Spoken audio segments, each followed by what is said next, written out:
kingdom building.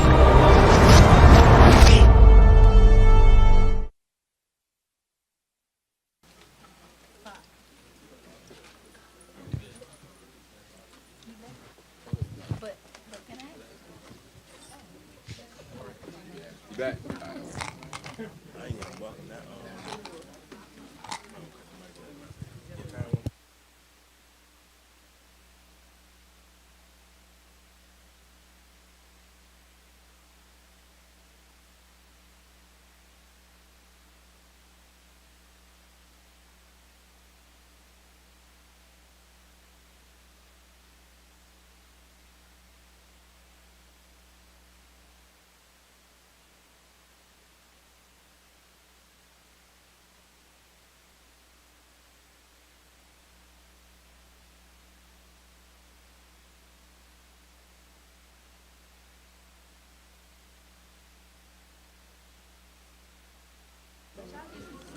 All right, shalom, everybody. So we'll jump right into it. Who want to share? Who want to talk about what was discussed on Shabbat, last Shabbat?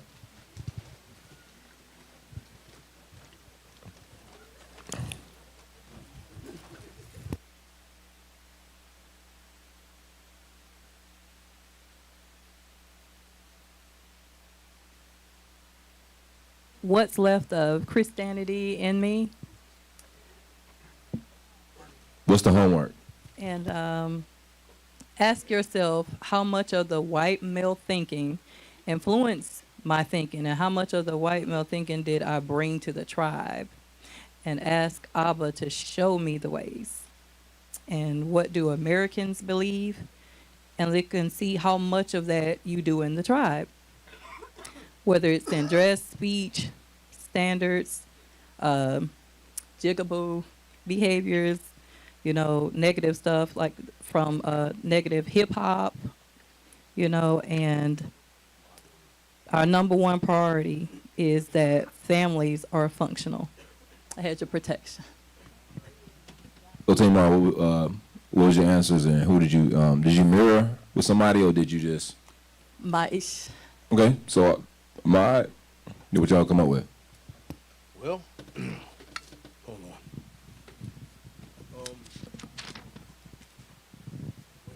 on. Actually,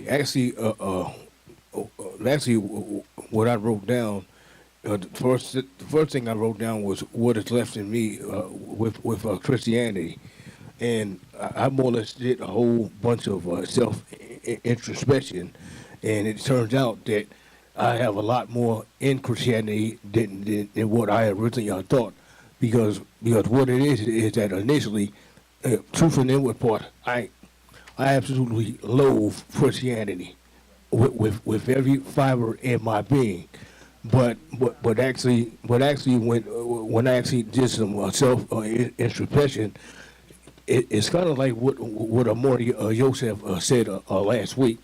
He said no matter what you are or more or less what you do, you still have the effects of Christianity, whether you are in Islam, Christianity, or Hindu, or whatever else, and that's what I started thinking about it, and Christianity actually really shifted my entire paradigm. Like, for instance, I used to love hip hop. I love hip hop with let's just say with a deepness or whatever, and being that I really did love it like that, I found myself doing the exact same things that I more or less actually hated and whatnot. So it's more or less to say that that's just really a part of my paradigm shift of how negative that I actually become or whatever, when in actuality it had a whole lot to do with more or less everything that I actually hated. So So you talking about in the context of listening to hip hop and hip hop influencing the way you deal with people, right? Oh yeah. Yeah. Yeah. How you see people, how like you know, sizing people up, you know. Yup. New yeah. York City, you know, Right. that's another thing too. I'm originally from Brownsville, and I ain't gonna front. When I first came down there, I really had that sticking out on my chest, and I actually used to wear it as a badge of honor. And now I more or less found out that really it's more like dung, all of it or whatever. So I more or less decided to even more or less renounce hip hop, and particularly Brownsville or New York City or whatever, because all of that is really a dung when it comes to more or less dealing with the ancient ways and the ancient past of Yahusha Hamashiach. So that's that's more or less what it is, and that's where I'm at with it. Hallelujah, that's good. And so, if I give him a hand for that. So that's the thing why Christianity is so subtle, right? Because there's nobody in here that wants to be a Christian. Not a single person. Majority of us hate Christianity with everything in us. But what it is almost like a catch-22, because you're focused on the religion, but you don't realize how that the religion is embedded in the culture. Yeah. And then the culture is what influences you and create social norms. And then you have all these social norms that you do that was based out of that religion, because every nation is founded by a faith. Every culture has a faith. We talked about this before about how every indigenous culture on the earth believed in spiritual, basically in the Ruach, some type of God or all. Every last one of them. So and their cultures are dictated by that. The way they clothes they wear, even sometimes the patterns in the clothes that they wear is dictated by the God. Certain piercings. Certain wedding feast is different in different cultures because of that. You can go down the line, but so there's so many like things embedded, like stuff that's right under the surface that you wouldn't necessarily look at, because you just look at you look at churches, right?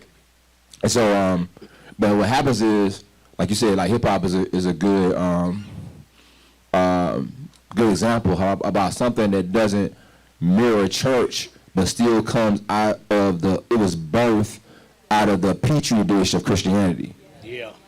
Right? Because going back to, so the reason, so at one point in time, they hijacked hip hop and made it what it is today, made it negative, and made it something, a tool that we would use to kill each other mentally and then physically. Right? But the gist of it is that majority of music trends and stuff that genres that we came up with was birthed out of pain and struggle. Yeah. Right? And so our people, in general, the things that hip hop promotes, we didn't do that until the last 40 years. That type of lifestyle. When we were young over here, that wasn't it wasn't the norm for us to move like that. Especially like stealing and killing each other and that kind of stuff. Now the norm is for us to commit suicide. When I was a kid, black people didn't commit suicide. It wasn't a thing. But now the social norm has been changed from this petri dish called America, which was founded on Christianity, which Christianity, at the end of the day, is lasciviousness. If y'all who don't know what lasciviousness means, or the idea of it, right? So it's almost like unbridled sin, or the thought of you sinning without consequence, right? License to sin.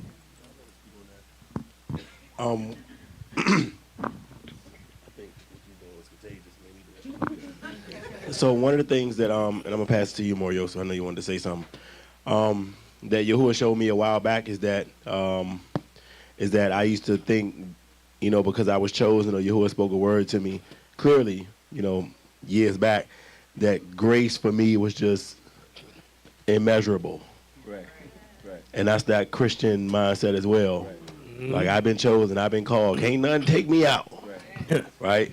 But I want, Moriska, can you explain the concept of grace so that people can understand? Because I think a lot of us still have this Christian understanding about grace, and it snares a lot of us. Hallelujah.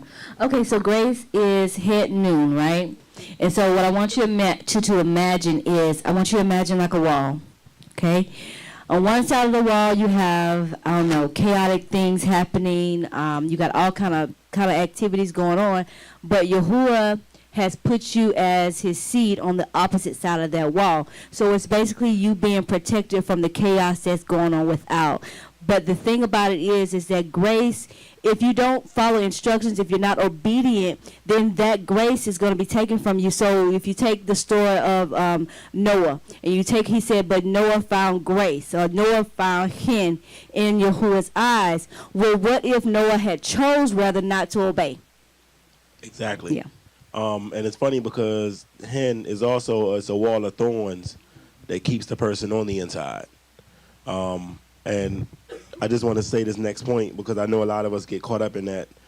I've heard a word from Yahuwah and Yahusha, and you know I'm chosen, I can't go nowhere, and we leave outside the wall of protection, and people end up losing out on their life and their inheritance because of that. And more Yahusha was talking about something about this petri dish called America. And how when we came over here, it wasn't the norm for us to steal and kill and do all these things. The scripture it tells us to envy not thy oppressor and choose none of his ways. So the original gangbangers and thieves and all that other stuff, that was these other cultures when we were brought over here. But we adopted their ideology because we thought that this was the way we needed to live in order to survive in this land. And then we made it into a lifestyle. But that lifestyle has been the death of many of us because we've conformed to their image. We've chosen their ways when Yahusha already set out a covenant for us in line with his ways. I wanted to say something, just bounce off of what Moriska said about grace. So I used to have that same mind, the same way of thinking. In fact, it was on my paper for homework. But one thing that Yahuwah has showed me about grace is, like, we always say the thing like, you know, Yahuwah is a black dad. Right? And so I always bring it back to the house. And so for me, how I understand grace is that when I grew up, my mom and my dad told me rules to stay in the house. And while I was a child, I would, you know, be disobedient, and I would get chance after chance after chance. But once I got to a certain age and I knew better, then my daddy was like, you can either follow my rules or get out my house. And so when I think about grace, it's like, I won't stay in my father's house, so I'm going to follow by the rules so he doesn't kick me out. And so often in Christianity, it's like I'm covered by grace. Like, that's their, like, loophole for everything. But they don't follow by the rules. It's like, you've been kicked out the house a long time ago. I'm trying to get in the house, and I know in order for me to get in the house, I have to be obedient, so I'm staying right here. Hallelujah. So hallelujah. So that's a great point. I just want to say a couple things real quick. So first of all, to kind of touch on what everybody's talking about, being inside this enclosure, being inside this wall, being inside the house. So there's this thing called kapu, Kapu. It's connected to the word taboo. It basically deals with a code of conduct. So if something's taboo, it's something you don't do, right? So kapu has the same context with it. It's a Hawaiian word. So here's the thing about this white Christian ideology, because we're not just talking about Christianity as in believe in the Bible. We're talking about this delusion that has this cup that the whole world has taken a sip from. So if you look into King Kamehameha, the one of the last Hawaiian kings before the white male Christian came and took over. So they had it. So we know one of the cultural things that we know about Hawaii today is they're big on cooking pigs in a pit, right? Big pig eating people, right? So that used to be kapu. That used to be a taboo, something they weren't supposed to do. So there were times where they did do it in their culture, but it was largely like something that they were not supposed to do. But then if you, again, look at King Kamehameha, there's the first and the King Kamehameha the second. When you look at the transfer of power, it's through the intermingling of marriages, because they were also a black people. And then once these people came in the 1800s, they came in and mixed, and then they established that everything that was kapu was good now. All the unlawful things was just law. You can do whatever you want. Unbridled lust was just now you can do it. So that's part of the delusion that has infected everything we do. So as I've been meditating on this, I'm gonna pass to sis in a second. So as I was meditating on this in over the week, one of the things that kept hitting me was that there's this thing in me that desires comfort. And I've been trying to figure out, like, where's this coming from? And I'm finding it in weird places that it's something that I do that's a virtuous thing, but it's really being used as a pacifier.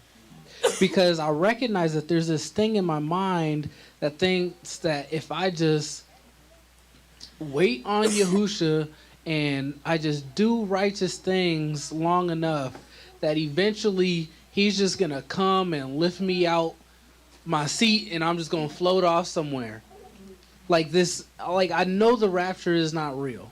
I know that this isn't how it works. I know I need to work out my salvation, but there's this seed in my heart that comes from that ideology that says that I can find comfort somewhere and just wait it out until he comes and takes me out the situation, instead of facing the thing that makes me uncomfortable.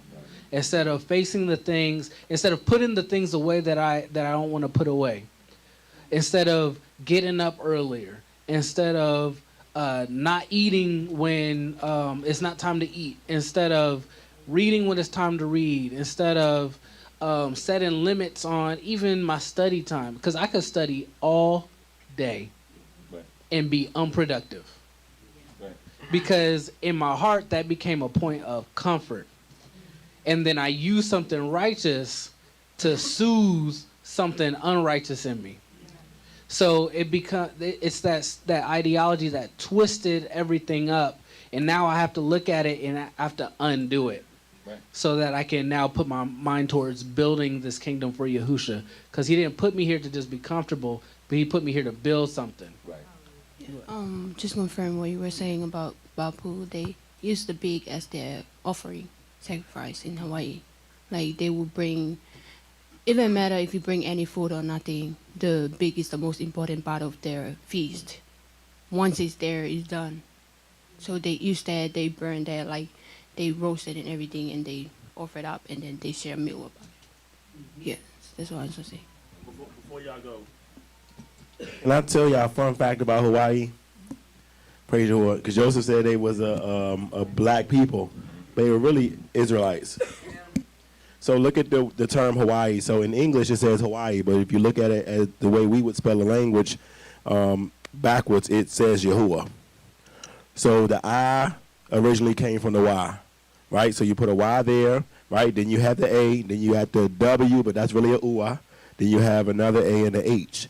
Yahuwah. Hawaii spelled backwards is Yahuwah. How many people in here knew that?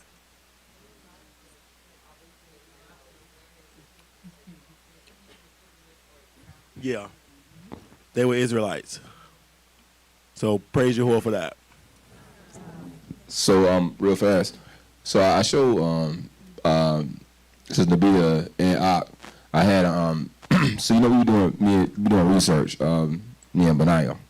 So I ran across a diagram of all the indigenous peoples from the islands and it was just it wasn't even from that long ago. It was like from 1890 or 19 late 1800s to it was the late 1800s to the very early 1900s in the Pacific Islands.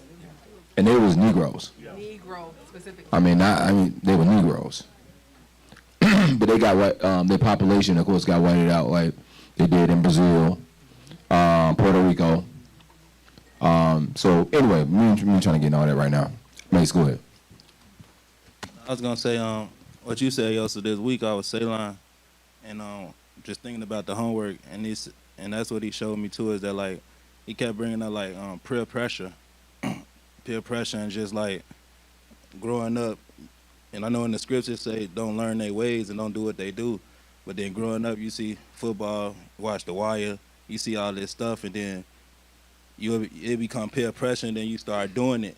And then one thing I know I was dealing with was like, I do something and I know I didn't want to do it, but then it'd be like something driving me to do it.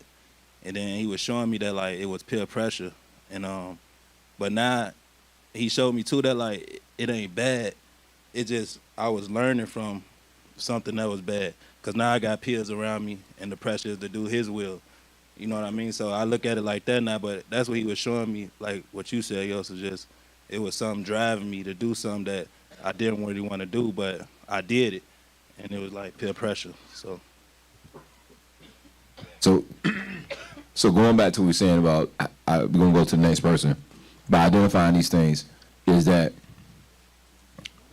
the thing that, again, that easily trips us up is that majority of our worldview, and again, I'm going to say this so we keep understanding what we talking about.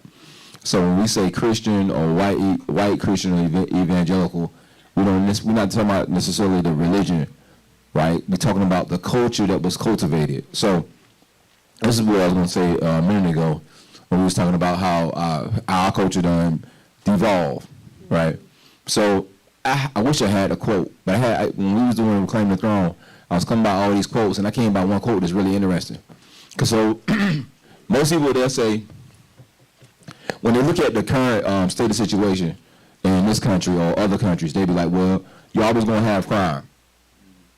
Like, you're always going to have thefts. You're always going to have all these different things. You're going to have these things because that's society. Right? You just imagine that every society has that. Right? That's the norm. So there was a quote that I ran across, and I think it was about Northwest Africa. I think the quote was somewhere near Mali or something, or somewhere there, like somewhere area between Mali and probably Morocco or something, right? And the quote was talking about our people before the transatlantic slave trade, and it was a writer who wrote about it. And one of the things that he said when I read it, it shocked me, because I was like, my mind can't even imagine that. And the writer was talking about how in that place there was no crime. None. So, and I was like, man, because being in this culture, how do you be in a place where there's no crime? It is the kingdom, but that's your mind, my paradigm couldn't even really imagine a place where there is no crime. Right. And we talking about that's what we imagine the kingdom being. Right. We talking about this place was 16 or 1700s, like Northwest Africa, and this was actually happening then. So what happens to people is when people get desperate, they're gonna commit crimes. When you put them in places where they gotta go, when they can't do for themselves, when they can't succeed, when you oppress them, they're gonna do something they feel like they can help get them out of that situation. The issue is that they took that and that's what Yahusha was talking about, the doctrine of Balaam, and that's what Ahmad is talking about.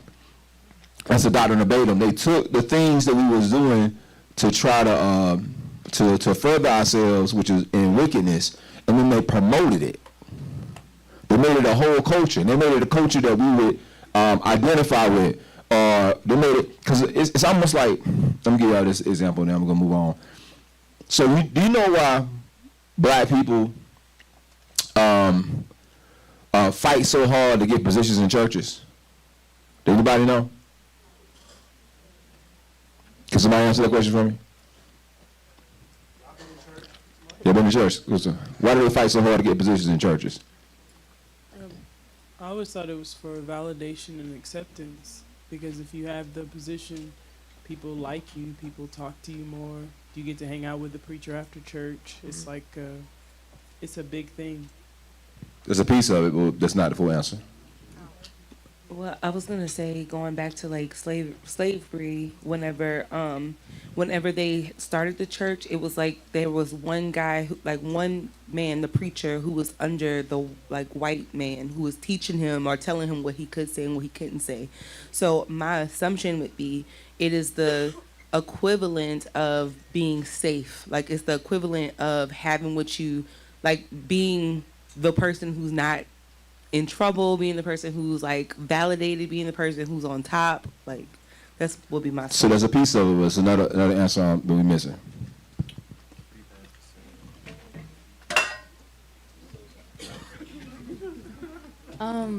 I think it's for power and control, because even with like how she brought up the slavery thing, so they being oppressed, they all the entirety of their life until they go into this church where they have the power. So now they try to exert what they're feeling onto the congregation. That's exactly what it is.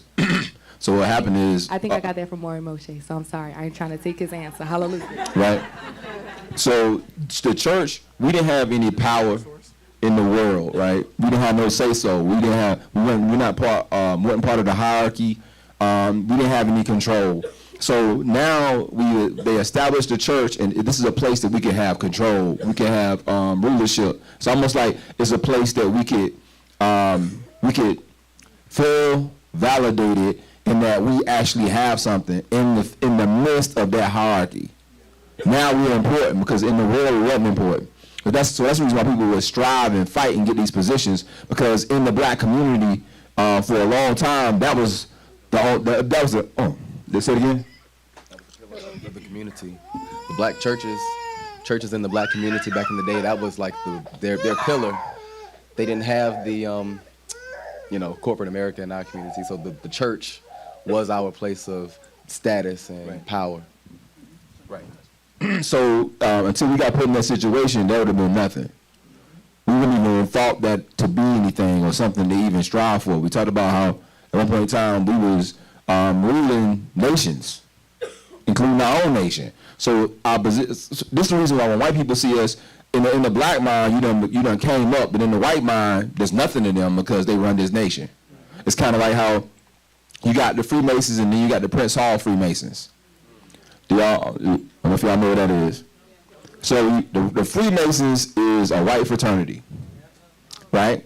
And then they had this dude named Prince Hall, where the sellout Negro who wanted to become a Mason. And so what happened was the Masons recognized Prince Hall as a Mason. So now the Prince Hall Masons are the black Masons. Most of them they church pastors and stuff. But they're the actual black Masons. But they don't have the authority as the regular Masons, right? But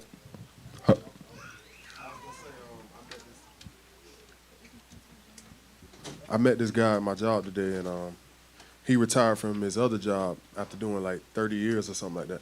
And he was talking to me, and I saw what he was trying to do. He was trying to basically hint towards me, like becoming a Mason or whatever. But the thing of it is that he was letting me know that you could become a Mason, but he was like, he's not a Mason no more. He's a Shriner. And he was like, Shriners are way higher than Masons. And he was like, basically you can become this, but it's gonna be a wall right there. Like you ain't gonna be able to go higher than that. I was able to go higher than that, but it's gonna be a cap for you. So I was letting you know that, like, just hearing it from somebody's mouth earlier this week, he was just saying, like, basically, you ain't gonna see no black people as Shriners. You'll see them as Masons, but they'll think you see them as Prince Hall Masons. They'll think that they right. like this high person, but really they. Nah, you high amongst the Negroes. Yeah, basically that's what he was telling me. Right, and so, and this is what I'm saying about, you have to deal with these things when you subjected to that culture. You've been cultivated in the land. You've been embedded in the land, and so all the elements. You know, Shaul talks about the weak and beggarly elements. So elements is really like rain, wind, water. That's really elements, right? But so these are the things that that you have to deal with when you're exposed to the environment, right? And these things can cause you to wither. cause you to die, not bear fruit, right? The elements, but the elements it's the culture that you're being cultivated in. So you have to look through everything through that lens and try to figure out, what have I really been cultivated in? So not only are you cultivated in a place of wickedness, but then each individual house has its own culture of wickedness within the wickedness. Within the midst of you dealing with this oppression, there's some kind of wicked Torah that your family has that's been passed down from generation to generation to generation. And so now there's a certain view that you have about mothers. There's a certain view that you have about fathers. There's a certain view. There are certain people who believe that a father is going to do, listen, you could have had, and I know this is true just based on some people in my extended family. There was abusive fathers in my on one side of my family and the extended family. So these people that was abused by those fathers, who, if there's another father they would encounter, then their mindset, this is going to be another abusive man. Because all they've known is abuse and rape. So now when they're put in a situation when they're dealing with another father, that's the Torah that they're gonna go by. That's the lens that they see through. Right? So say all to say this is the reason why we gotta go look, but all that stuff stems from the environment. That's where it stems from. The elements, the weak and beggarly elements. We have been subjected to the elements. Matter of fact, what's that? Galatians 4, let's go real fast, then we're gonna go to the next person.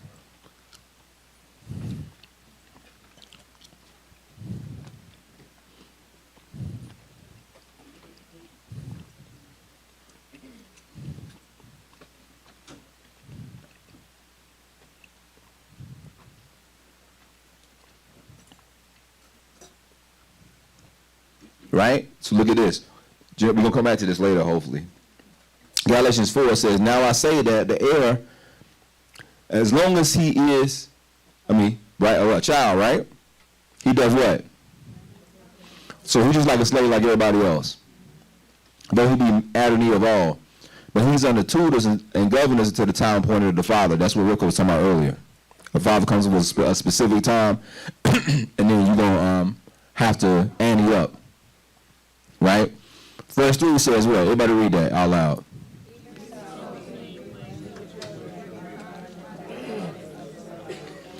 Y'all was in bondage under elements of the world, which means the culture of this world.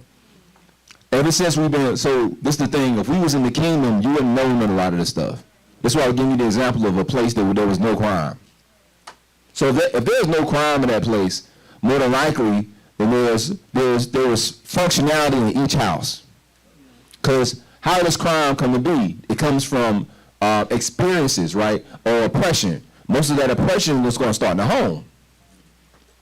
The reason why things was going crazy in the mid-90s is because in the early 90s, they locked up all the fathers. All of them. Right? And they created programs that would have said that there couldn't be a father in the home, or they couldn't get any funding or housing or anything. Exactly. Go say it again, sis. And they set up programs that where they said that men couldn't be in the home in order for women to receive housing or any type of assistance. Right. You create a problem, reaction, solution. They control all three elements. They'll create a situation where you need money. Then they'll create a situation where they'll have to break up the home to receive that money, because they also control your entry into these jobs and workplaces. Right? They control your entry into schools, so you're not going to get accepted. But it's going to keep you in a certain category. So that's the reason why we'll go to school to try to get a job. They'll go to school to own a business. So I was watching something the other day. It was a show called Atlanta, and there was this part that stuck out to me. He went to go get a social, passport so that he can travel, the two black men, so he can travel overseas to go do a concert. So he went to this Jewish establishment to get a fast passport. And he asked the guy, he was like, do you know any black entertainment lawyers that's greater than Jewish entertainment lawyers?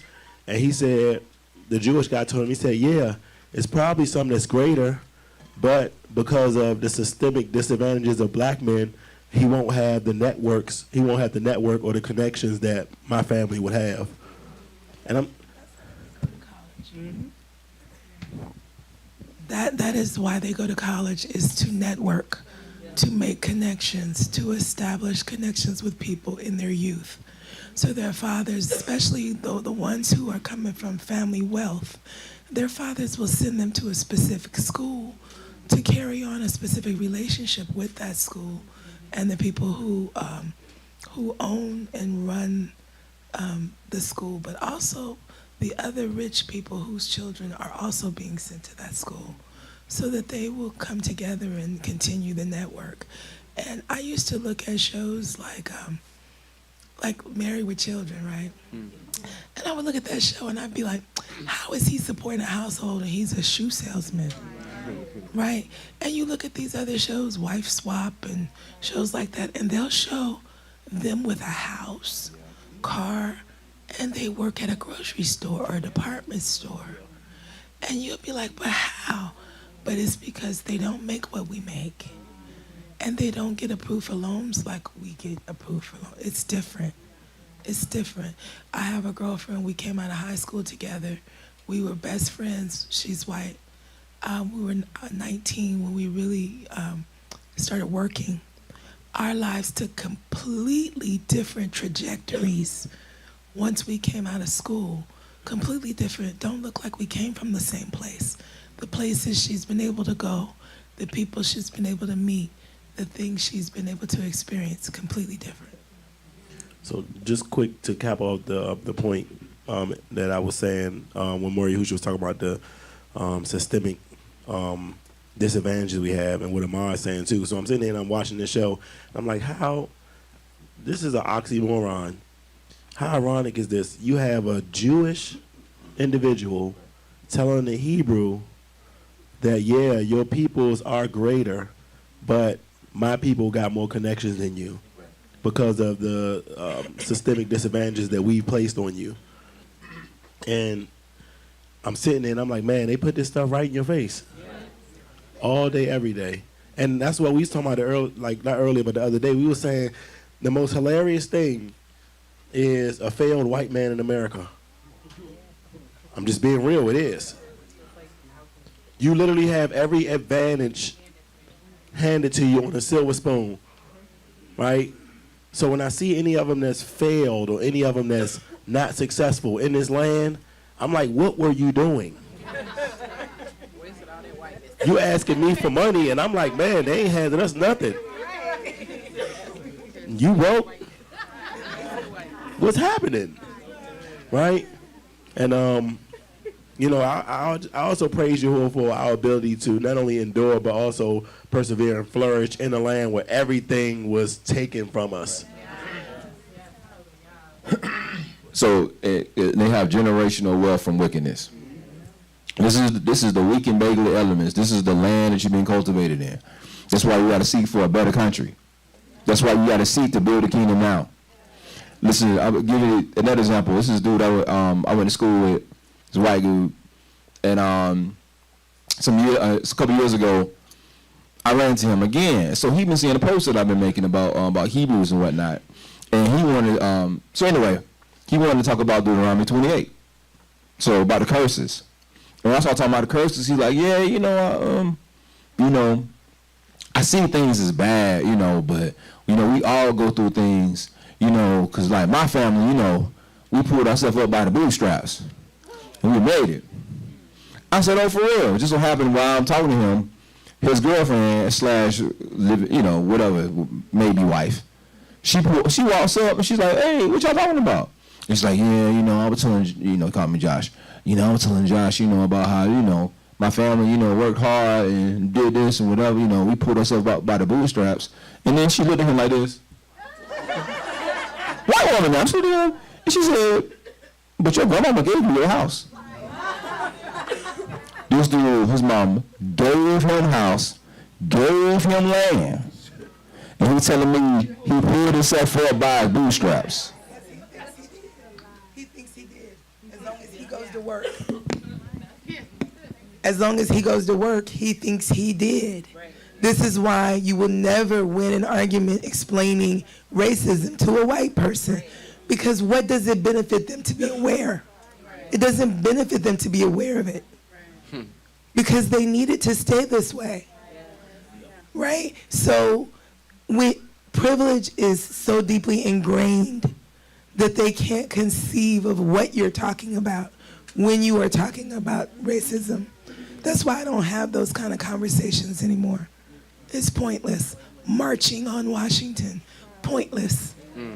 Pointless. Because the system works for them, and it is designed for them, and they have no benefit in changing it. The ones who march and want to change it, they're pretty much just having some rebellious time in their life. Right. So Uzi wants to say something. I'm gonna read this other scripture to you. These are the weak and beggarly elements that you've been exposed to. Again, Galatians 4, right? Verse 8. Howbeit then, when they knew not Allure, you did service unto them which are by nature no alls, no power. You've been serving a system in Elohim that has no power. Verse 9. But now, after you have known Allure, whether that you are known of Allure, the Lord as he knows your name, how can ye turn again to what? Whereunto you desire to be what?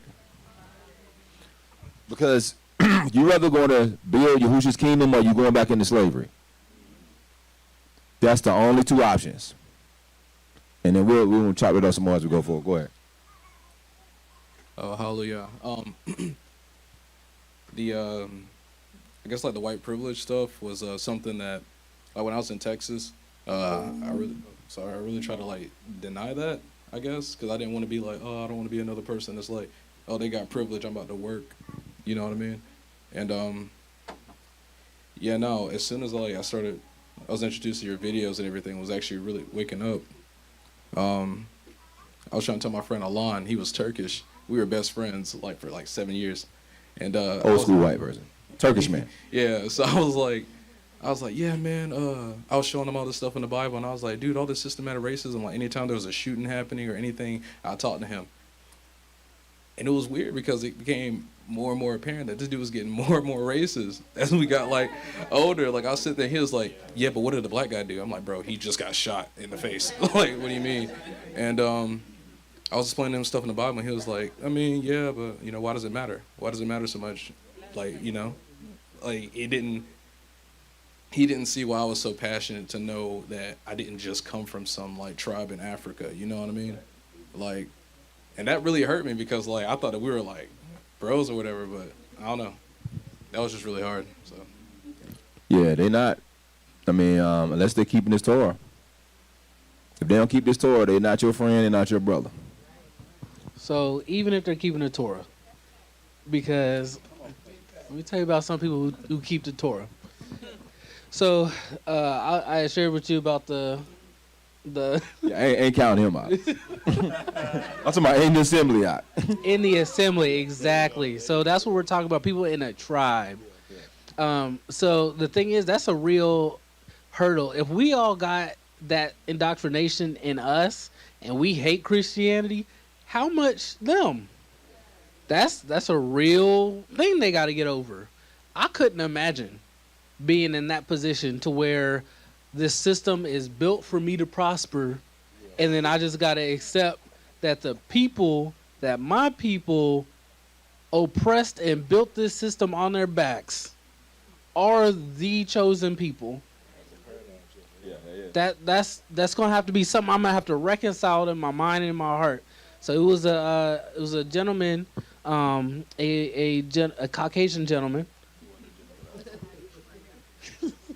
a Caucasian man.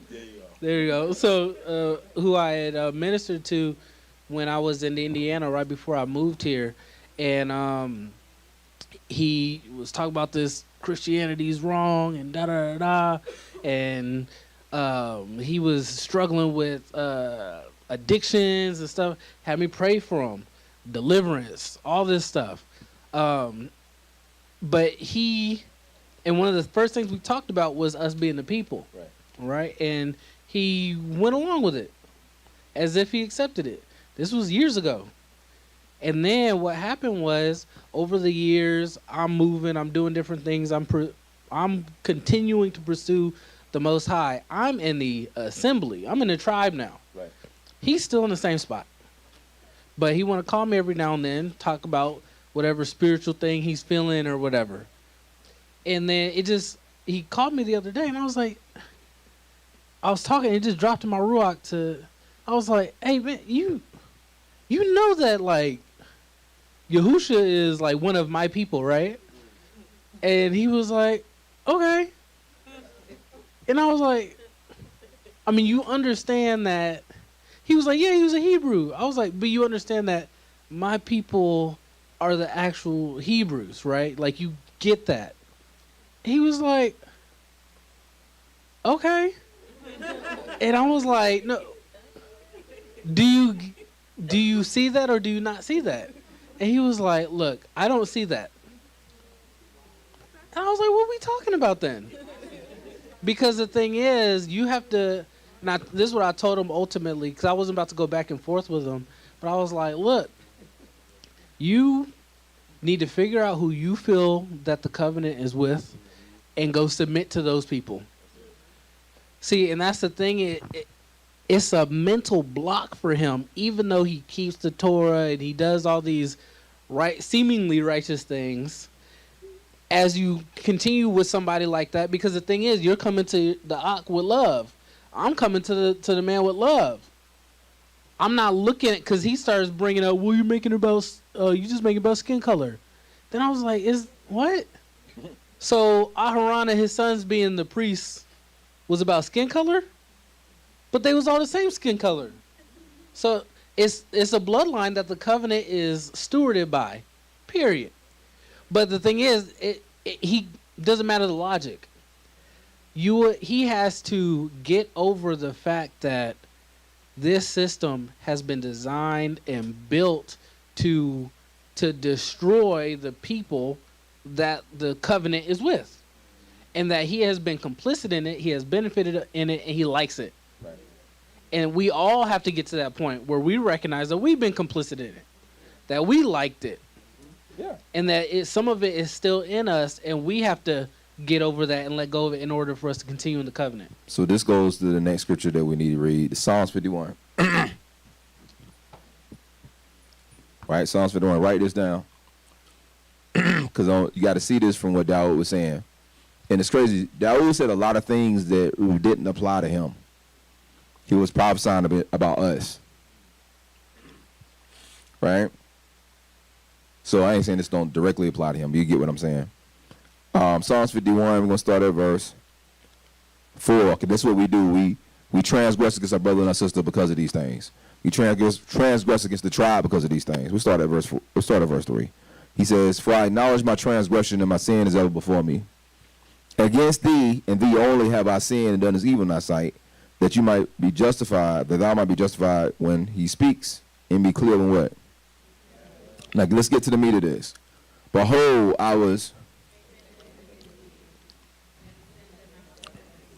So this is what y'all got to understand, is that you were shaping in iniquity, and in sin your mother conceived you. Everybody that can understand what I just said, that is the true statement. I don't care what situation you was in.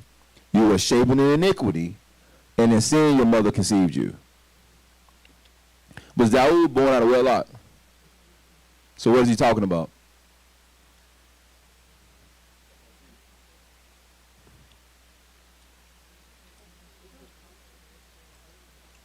It's the weak and beggarly elements. You were born into this thing. You were shaping in iniquity. That means you was formed. Your thought process, everything that you saw as a child was in iniquity, right? And seeing that your mother conceived you, it's not talking about your literal birth mother. What it's saying is the mother that you're born in the nation. You know, people say that what nation they come from is their mother. Yerushalayim is, right? Well, of the Yehudi, not of the Russians, right?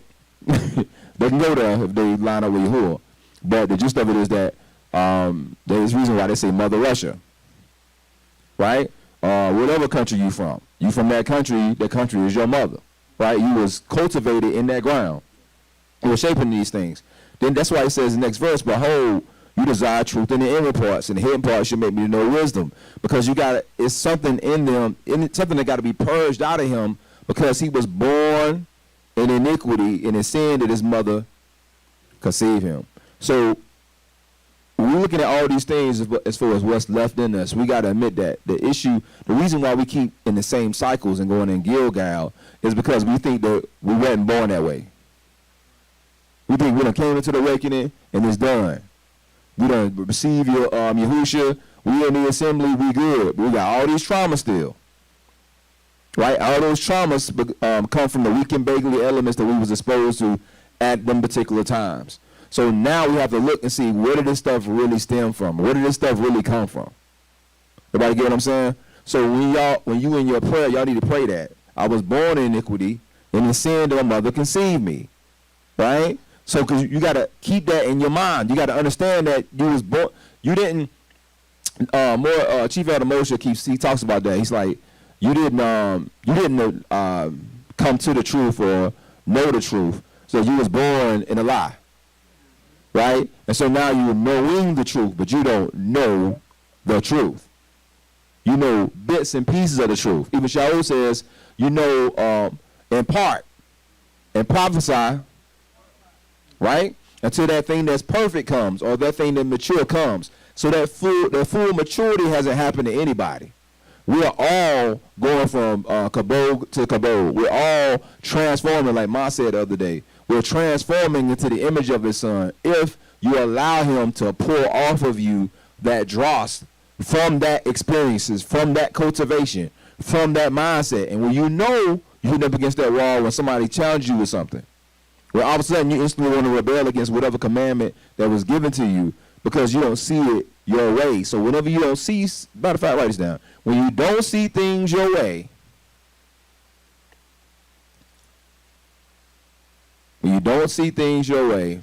ask yourself, is it because I was born in iniquity?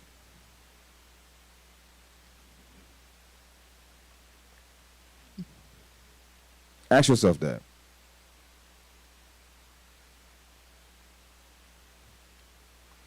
Because most of the offense is because you don't see it your way. I don't like this. I wish it was done this way. I don't like what they said this. I wish they'd do it this way. I don't like when they do this. I wish they would do it that way. Right? Is it because you were shaping in iniquity? You got a problem with the betrothal process. You would rather date. Is it because you were shaping in iniquity? Right? You don't want to tithe in the assembly. Is it because you were shaping in iniquity? And because you were shaping in iniquity, you felt like that you needed money to sustain yourself. That money that you feel like you're giving, you feel like that money would sustain me in my time. You have a lack of trust in Yahuwah because you were shaping in iniquity. When anybody call you to the carpet about your iniquity, do you get offended because you were shaping in iniquity? Because you feel like now you feel like the person that's trying to help me is against me. You feel like the person that's trying to heal, it's like almost like you going to a doctor, and be honest, it goes back to pain. I told y'all, pain is a great thing. Pain, praise Yahuwah for pain.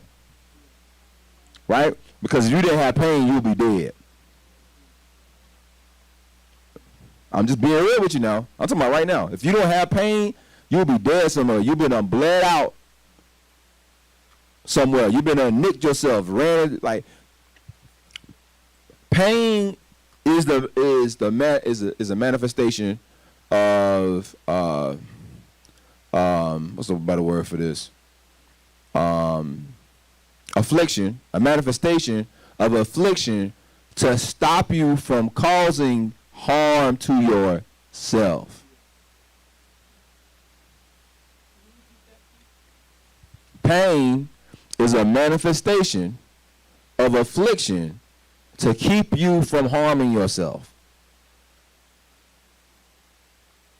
If you didn't have pain, even in the natural, you would be missing limbs. You've been burnt your hand. It was like all kind of different things. It's that pain that makes you stop.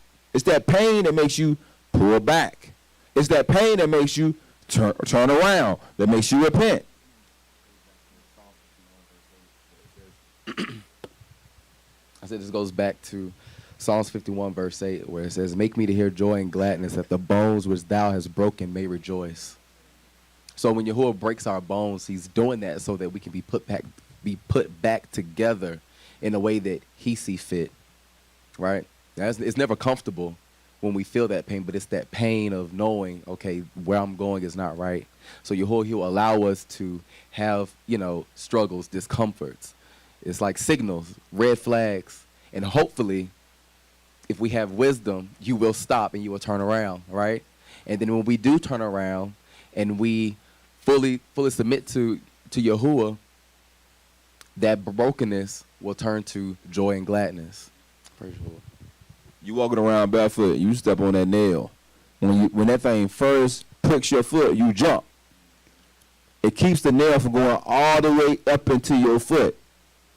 But you don't want that pain. You could just have that nail in your foot. Say it again. It's like the movie Quiet Place. Right. That's exactly what it is. That pain is specifically for that. But we feel that when somebody calls us to the carpet or presents something to us that we've done, or Yahuwah exposes ourselves, we attribute that to being pain. We attribute that to being oppression, or what's another word for it? Accusation. Right? We attribute it to that. But if you don't have that, it's no way you're going to stop yourself. You're going to stop that nail from going all the way up in your foot. Or from, bleeding out from a cut that you ain't never covered up or put a Band-Aid on. Or getting gangrene in a wound that you could have got healed up. Because that thing has to be treated. But you never knew it had to be treated because you didn't feel it. Because sometimes we feel like we don't. So that's another effect of the weak and beggarly elements. Not feeling. You get to the place that you're numb, that you can't feel anything.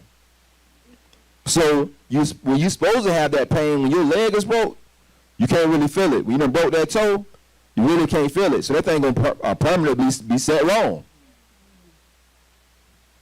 Because you done became numb from the process of that. We talked about how Yahuwah says that in the last days, people have itching ears. But he says that, Yahusha says that this is why you got to be real careful about receiving words and becoming sons and daughters.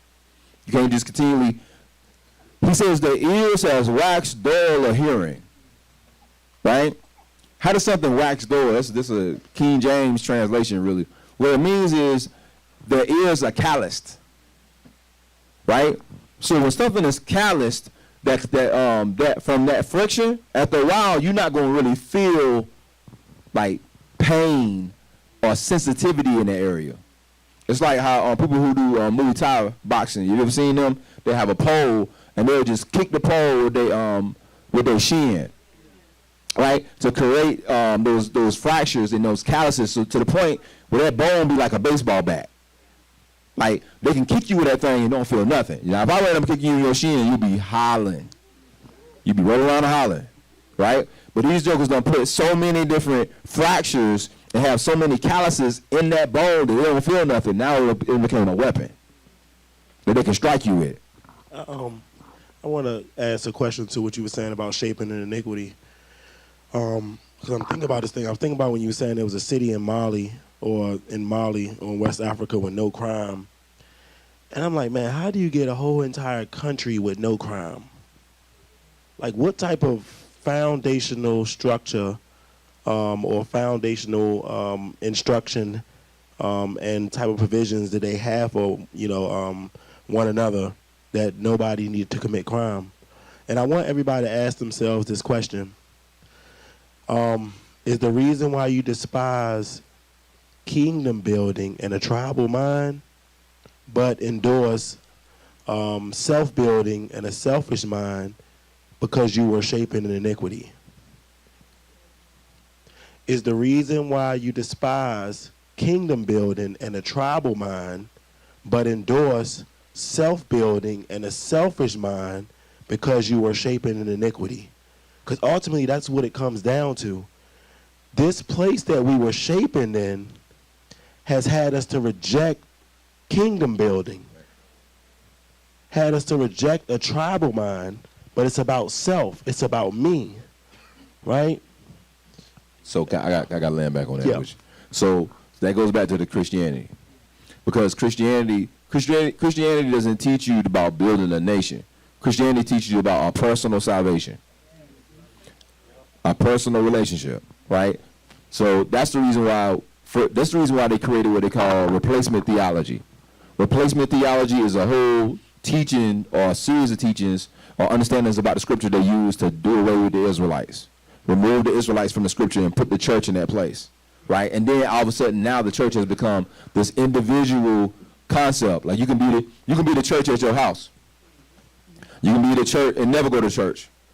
That's why now they have what they call satellite churches. Pastor not even there, they just put on the screen, right? It's for real, it's a real thing. So saying to say, so it's this whole individualism concept that they taught you in Christianity. So now, which is the idea of like what Moore Malley was saying, of that individualism is self-preservation, right? You got to get yours. Like they'll say, man, they say that's your own private interpretation. That's the way you see it, and every man goes his own way, right? So if every man goes his own way, how you gonna build a kingdom? If every man has his own Torah, how can you build a kingdom? If everybody in the United States had a different set of laws, where would the United States be? Chaos. Chaos. If you have two laws, I know it sounds crazy, but it's the truth. If you have two laws, you're lawless. If you have three, if you have more than one law, I mean, what I mean law is if you have one system of law. If you have another system of law that people, 2 or 3 different systems of law that people trying to operate in, that means that you're lawless. You got no system of law. That's actually very true. It's a sports analogy they used to say.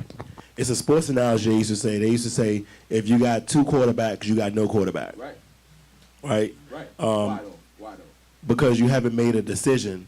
So, for example, certain teams would because they hadn't made a decision on who they were going to go with or what direction they were going to go in, they would play 2 quarterbacks throughout the game. So there would be no stability, right? No direction. And ultimately, a team that plays 2 quarterbacks throughout the season ends up with a losing record. Right. And what happens most time in those teams is that it creates a rift in the locker room. Exactly. Right? Go ahead. So I was telling Ma about this, I think it was yesterday, I was sharing this with her, but I was looking to another word, and excuse me, let me get rid of this M&M in my mouth. I'm sorry, y'all. So while you do that, I'm gonna finish that point. All right. So it causes a rift in the locker room, because if you ever play football, the quarterback is like literally the captain. He's where everybody looks to. Everybody looking for even a motivation. Most motivational speeches is given by the quarterback. So everybody is buying in. Everybody's believing. They're believing that this person is chosen. He the sent one, right? And he has to go forth in battles, in war with his team. So now you say, I got 2 quarterbacks. So you got one group that's like, man, I feel like he should be quarterback. Then you got another group that says, I feel like that he should be quarterback. And then you playing both of them at the same time. Now, one of them might just be trying to get in their rhythm. Might make some bad plays. Now the whole team's like, well, half the team's like, see, we knew he wasn't no good. He don't need to be quarterback. Put the one in that we need to play, right? The next thing you know, the coach says, no, we're going to put this other one into play. So you know what people start doing? Stop playing as hard because they don't like that quarterback. It's a house divided. Eventually, you done lost majority of your games. Now this other team, they got one quarterback doing the same thing from day one, and they got a system, and they just chucking. Winning game after game after game because they got a system that's in place that's rock solid. They haven't diverted from it. They have a tour that they're walking out. They have a leader that has a single mind and a single vision, and everybody's lined up with that single vision. Last thing I'm gonna say, don't pass it back to Art. So I'm gonna tell you something about college. I'll tell you about college. Well, let's go back to high school. So you know what high schools learn? We're talking about Torah and one Torah. High schools learn because at one point in time, different states had these schools that got this idea. And what idea did they get? So when you a kid, you might grow up in the town. You go to the, you might play ball and play rec league ball. Then after that, you might play some places they call it Pop Warner. You might play Pop Warner. You get a little older, then you have a middle school. You play on your middle school team. Then after you play the middle school team, you get a little older, you play high school, right? And then after high school, if you're good enough, you might end up playing for a college. So what happens is that when you a kid in some of these cities, you would play at one school and they have one offense. You trying to be a quarterback. Then you go to the next level and they got a different kind of offense. One school got a passing offense, another school got a running offense. I'm trying to keep it simple. So you go there and you're like, man, I gotta learn this all over again. All of a sudden, they ain't got a place for you, right? So you gotta learn these new systems every single time. Then you go to high school, you got a new system. Then you go to college, you got a new system. But what happened is coaches got smart. They was like, hey, what if we got one system for the whole city? So what they did was they created a system. They got all the coaches together. They said, we're going to have one system. This kid's going to run the same offense from elementary school to high school. Say again? One identity, one culture. What'd you say? Anderson County, we just did that. Right. Because what happened is, in those cities, them schools turn into powerhouses. Because them kids start learning that system from day one. The same system they was playing in Pop Warner, they playing this thing in high school. They done played it for 10, 11 years as a kid. So they know it like in the back of their head. So when they go, other kids is learning and trying to keep up. What they doing stuff is like second nature. Because they've been doing it their whole life. That's how you build a kingdom. Go ahead, man. Go ahead. I'm done. Go ahead. Well, this is actually going to just fit with what you were saying. So the definition for the word culture actually comes from the word cultivate. And the word cultivate has to do with soil. So culture literally is the soil you are cultivated in. So what Maury is talking about is instead of changing the soil a bunch of times, they got one soil and they cultivate that player in that one soil his whole career, right? So we're talking about a transplanting of you from one soil into another soil. And so sometimes when you transplant a plant from one soil into the other soil, the plant thrives, but sometimes it dies. And whether or not it dies depends on if the plant is able to receive the nutrients in the soil that it has been planted in. And so everything that we're saying about kingdom building comes back to, have you really been transplanted from the soil of Babylon into Yahuwah's kingdom? That's the first question. And then the second question is, are you receiving the nutrients in the soil that you've been planted in? Because if you reject the nutrients, you will die.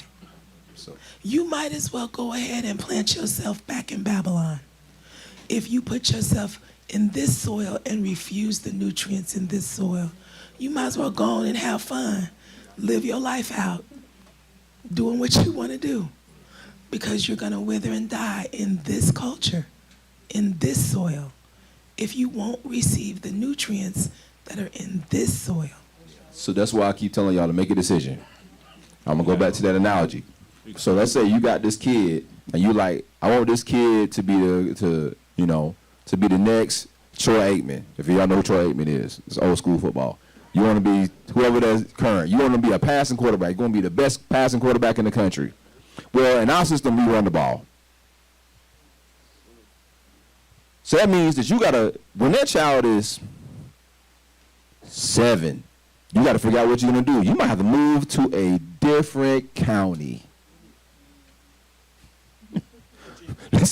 You hear me? You know what I'm saying? You got to go ahead. Or like if you want to be the best quarterback and your team is a running football powerhouse, right? So this is what happens to submission to an order, right? So if they're a running powerhouse team, but they've been successful, they won championship after championship after championship. This is when you have to let go of the individualism.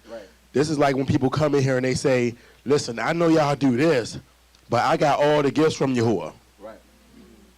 That and I've seen it before. Right. I used to play quarterback. Right. That quarterback, right, if he's going to a running football team, he has to see the advantages of conforming to that team's image. Right. Because there's something called play action. Right. Where a team leads with the run, but it opens up the passing game. Right? So, exactly. So that's how Alabama, all them SEC teams keep winning championships because that's their identity. But if you come in with the individualistic mindset, because you've been conformed here, I want to do things my way, I want to establish my own culture inside something that's already been established, then all you're going to do is get ran off the team. Right? Because that powerhouse football team, right, or that ministry, Rebirth, which already has a successful formula that's done nothing but benefit the people that have came and conformed and submitted, right? They're going to put you out because you're a threat to the entirety of the team. They're not going to change their overall identity because you feel you're special, because you was conformed somewhere else. And that's what he's saying. He's making these football terminologies to make it plain so you can see. This stuff is not only just here in ministry, but Yahuwah gives us examples in the manifestation in the earth. You can see how you need to conform to something even in sports. Right? But the thing is, can we see this stuff and relate it back to Yahuwah? Hallelujah. You got it.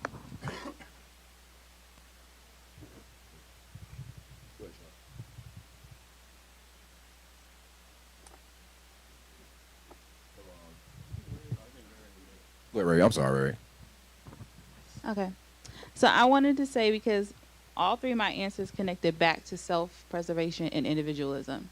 So Yahuwah was showing me that basically when it comes down to like Christianity, even though we know like a lot of us when we leave Christianity, we completely sever ourselves and we're like, oh, we don't like white JC and all that kind of stuff. But the thing about it is there's that picture where you always used to see it where he's like bent down and you're standing in front of him. He has like this bunny rabbit behind him and he wants to take something from you, but he's going to give you this soft, cushy thing.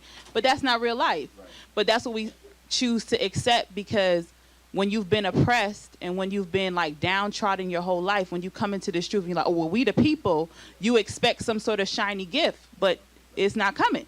So then when it comes to the like looking at the white male European aspect of life and what they taught us, especially for us women, they teach us that individualism. I'm gonna get my own house. I'm gonna get my own stuff. I'm gonna get my own stuff. And so then you can't submit to no man. You can't submit to no order because you want what you want. And you don't care how you get it, as long as you don't go about it illegally, you think that you're still living in this way, that it's fine. And so when it comes to the tribe, you still think about yourself and what you want, and you can't submit to what it is because you're still feeling like, well, why do I still not get what it is that I want? Because they get to get what they want. They're not the people. I'm the people, but I'm still going through all these steps, and I still can't get what I want. So we have to be honest with ourselves about that's what it comes down to, is like, being conformed in the image of Yahusha means he didn't get nothing that he wanted. It's not in there. Nothing. And so none of the ancestors got it. That's what the scripture says. And so that's a hard death, to understand that what that means, to submit to the tribe, to walk in this walk, and to do all those things. It means that those dreams and aspirations that you had, you may as well just, you know what I'm saying? Because you ain't gonna get it. Hallelujah. So we've been talking about Ahmad's point for an hour. Who else? Who else want to share something they came with or you will show them in the midst of this?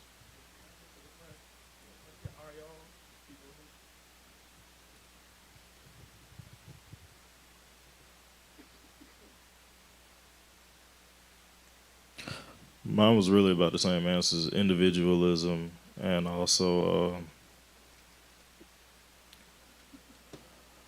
with basically, as a personal testimony, with using light management to feel good about myself. Because, like you said, you don't get that here, but I was talking about that actually with Cruz one time. I was like, hey, like, it's crazy how it's like in one side of the world, you get that if you like in that type of position, going back to the pastors and all that kind of stuff. But it's not even just pastor; it could literally be in any position outside of that world. But then when you're here, you just like, oh, like that brick wall, like, and so that's what I had used as like a cover up for like a void, and that was mainly my answers when it came to that, the individualism, the self-preservation also. That was actually another big one, because I was just like, man, you know, doing all of this, I realized, like you were saying, you may not get nothing out of it. So like, is this something like, and being real, even everybody should ask, like, do you still want to continue in this then? Like, you know. So that's real. That's real. And that's something that even Mikhail and I have talked about. At his age, at 16, he understood that. He understood that I'm not getting ready to come into the midst of Yahuwah's culture and try to get a bunch of things that he may not have for me. These are things that I see with my eyes on the outside of his culture that I think I want. But I have to understand and accept that that may not be his will for me in here. And so am I willing to pay that price? Am I willing to go away from those dreams? Like the rich young ruler. He wasn't willing. And the scripture said because he had many things. Right? And so now Yahuwah is not calling us to be in a situation where you never have a moment of joy. You're never going to have no bit of happiness, no joy. There's none of that in serving me. That's not him. It's what is your joy and your happiness fashioned after? What is it fashioned after? Because if you're still in the American dream, then, you know, you may have some rough times coming. Right? Because the American dream, I know this is one of the things I've spent a lot of time thinking about, because this is how I came into the awakening. Yahuwah came to me with this because I was on a fast and I was praying, and I asked him, how much of my faith is fashioned after what, you know, white rich men say? And to this day, I can't tell you why I asked that question to myself or to him, other than he prompted me to ask that question, because it had never occurred to me that any of my faith had anything to do with them. It really hadn't. But what I understood was there's a whole system of beliefs that had been fed to me through the TV shows I watched, through the books that I read. I grew up reading Harlequin romance books. I grew up watching I Dream of Jeannie, Bewitched, The Brady Bunch, all of this programming that was telling me you only have a good man if he's able to work 9 to 5 and you don't never have to work. And he can take you on vacations and he can buy you this and he can buy you that. And you can live this lifestyle and that lifestyle. And all of that was deeply ingrained in me. And it was causing problems in my life. Let alone was I able to please Yahuwah. Because I didn't know Yahuwah and I thought I did. You see, because I was in that soil deeply. That culture of having it all. That's what they told my generation. You can have it all. You can be a working woman. You can be a great mom. You can be a great wife. Oh, what? You can't be a wife? That's okay. Give it to him. You can have everything else. And so, you know, over the years, Yahuwah has been peeling layer after layer off of me. But you got to be willing for him to peel those layers. You got to be willing to acknowledge it. Sometimes the reason why we're striving amongst each other for positions or titles or validation or acknowledgement is because we don't feel like a winner in life. And so I want to get that in here because I've made this my social arena. So I need to feel like a winner here. So, because Dave dictated what life is. So that goes back to you being sown in iniquity. right? So now you have a view of what life is and what life is supposed to be. So, right, what does success look like? So, write this down. Either ask yourself, am I pursuing the American dream or the Hebraic promise? Am I pursuing the American dream or the Hebraic promise? And the American dream is not to be it's not like that I'm be American. The American dream is success in the midst of this place. At any cost. Success at any cost. And at any cost. So I know Ariel, were you done? You about to say some more, bring out some more stuff out? Go ahead. Yeah. Yeah, so that was really why it had broke me down yesterday and even in the middle of the floor today to realize that's what he was saying. Like, it took me to a place where where you were saying how you received that validation in him, he will take it away, everything else.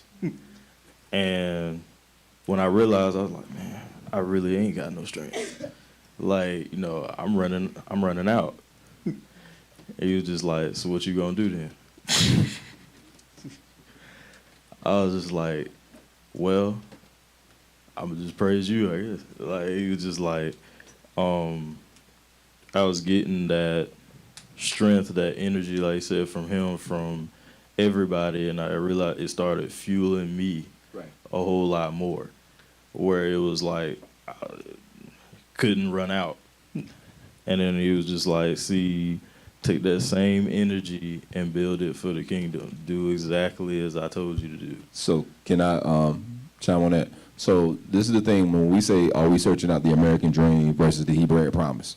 So one of the things that might cause that is, like, for instance, like Ariel is saying, having validation from, now you might not want the 3-car garage and blah, blah, blah, blah, but you want validation to say, I'm somebody because now I have this position, right? Whether it be that could be in the assembly, not even at a job.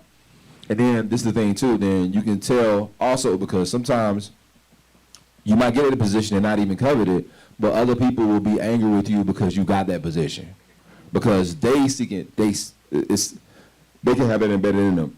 So you need to ask yourself, like, do I feel envious of people when they get in these type of positions? Because that's also a part of that American dream, like this self-validation, or you being, like your validation not coming from Yahuwah, or establishing Yahuwah or his kingdom. Everybody get what I'm saying? So if you ever come to that point where you feel like in this walk that you were threatened or envious of somebody being in that position, it's because you haven't been validated by Yahuwah, which means that there's something in this current land or country that's been cultivated in you because you was born in iniquity, that you need that validation from rather a man or from the eyes of men. Can I say something right here? You know that in ancient Eastern culture, you could live your whole life and never be striving to be somebody. We don't know what that feels like. Do you know what it feels like not to be striving to be somebody? This whole culture is built on that. And we all do that in our own ways. What if you stop trying to be somebody and just try to be obedient to Yahuwah? What would happen?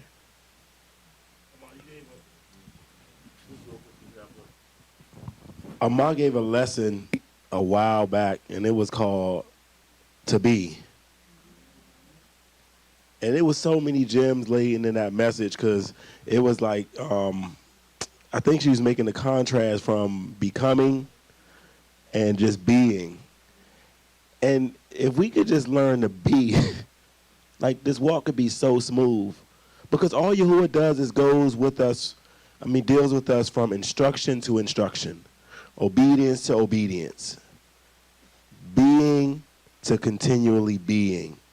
And Ariel said something powerful. He said, he said I had to ask myself, do I want to continue in this? And I'm sitting there and I'm like, man, how many of us have really asked ourselves that?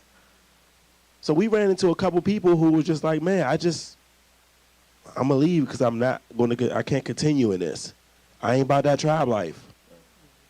And the thing is, I can respect somebody who makes a decision like that. Discerning themselves and going. Do I agree with it? No. But one thing that I find kind of strange is when somebody knows in their heart they don't want to continue in this, but they still remain. So this is the part of that deep introspection for a lot of people is when you write this stuff about, Christianity, or you write, what soil you've been cultivated in, and you realize, man, I'm so ingrained and entrenched in Babylonian soil, I can't continue in this. It's about being real with yourself or admitting to Yahuwah, I'm still Babylonian. Yahuwah, I'm still single-minded. I have a single focus, right? So you might not want to leave, but if you could be honest with Yahuwah, because he knows. A lot of times he's just waiting for us to just acknowledge what he already knows about us. Then that's when the change starts to happen. So I just want to encourage y'all to just be honest and speak to Yahuwah about those things, but also, like Amar was saying, just learn to be. Stop trying to become something. Stop trying to become someone, and just be. From instruction to instruction, obedience to obedience.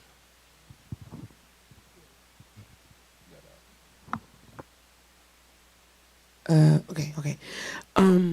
So it's funny because I had my homework in a separate journal, and then I had my regular journal, and I didn't realize what you had me writing this week in my regular journal tied into what we're talking about today, because I started writing, and I realized I was at one point in life I was really angry and frustrated because of that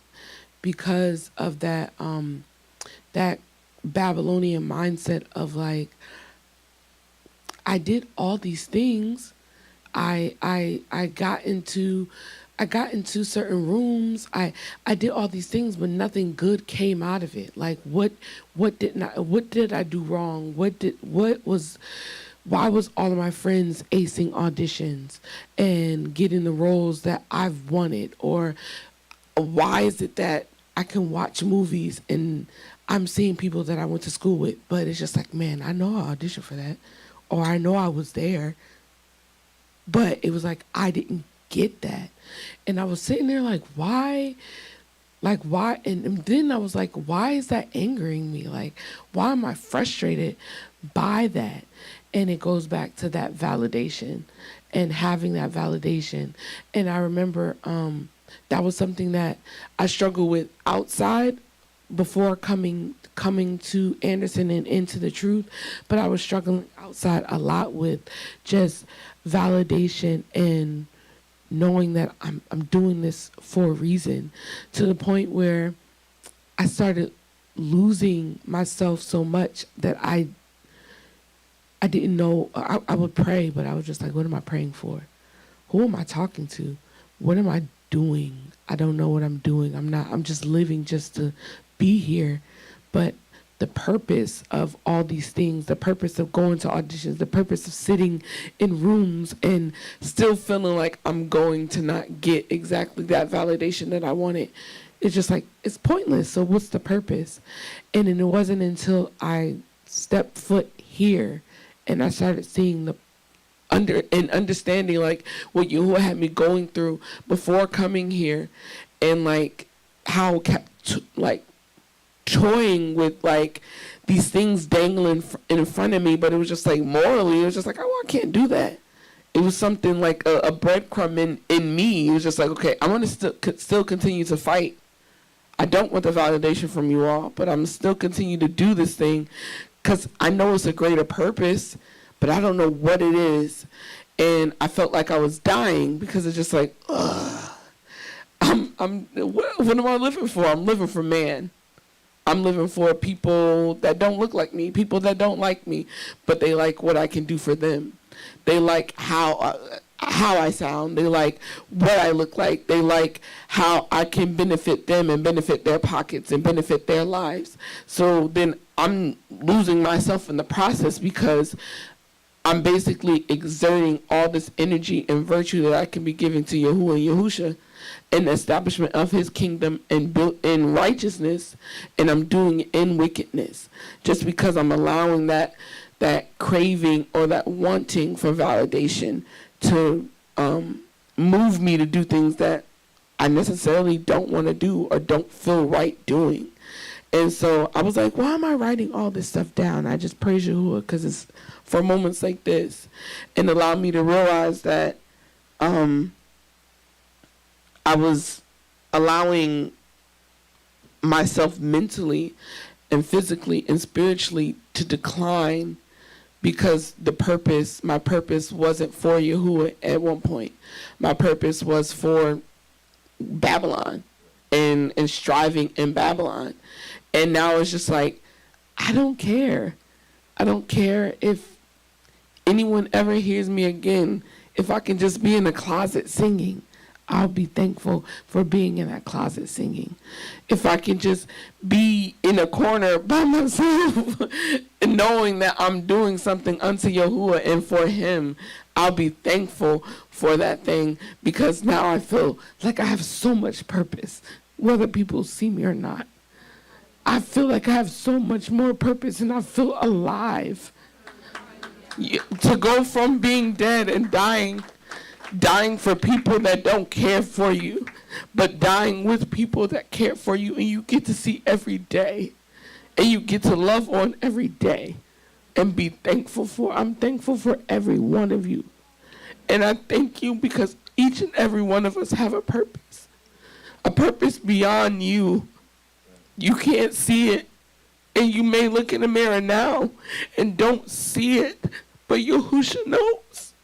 So just trust and just lean onto him because without him, we are nothing. Hallelujah.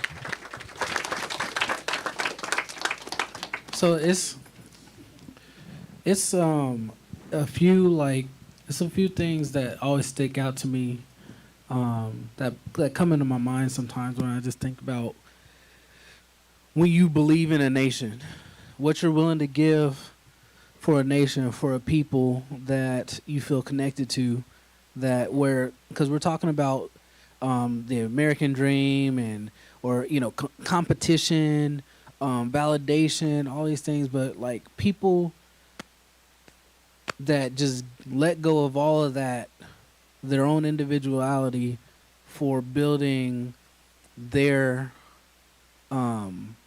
something for their Elohim. So it's this picture that comes to mind: Normandy, the beaches of Normandy. People's grandfathers talk about this stuff. Ships pull up to the beaches of Normandy. It's people that are right there at the front of the thing. We've seen Saving Private Ryan. You're at the front of it. You know, as soon as this thing drops, you're getting shot.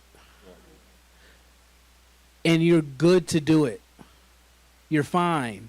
That's what Sis was just talking about. She's glad to be here to die with people that she loves and loves her. They had to have a genuine emunah in this country to position themselves at the front of fire to preserve the people behind them. And it's when you look at stuff like that, the term teenager, we talk about this sometimes. The term teenager is a new term. It came out shortly after, I want to say after the 20s or something.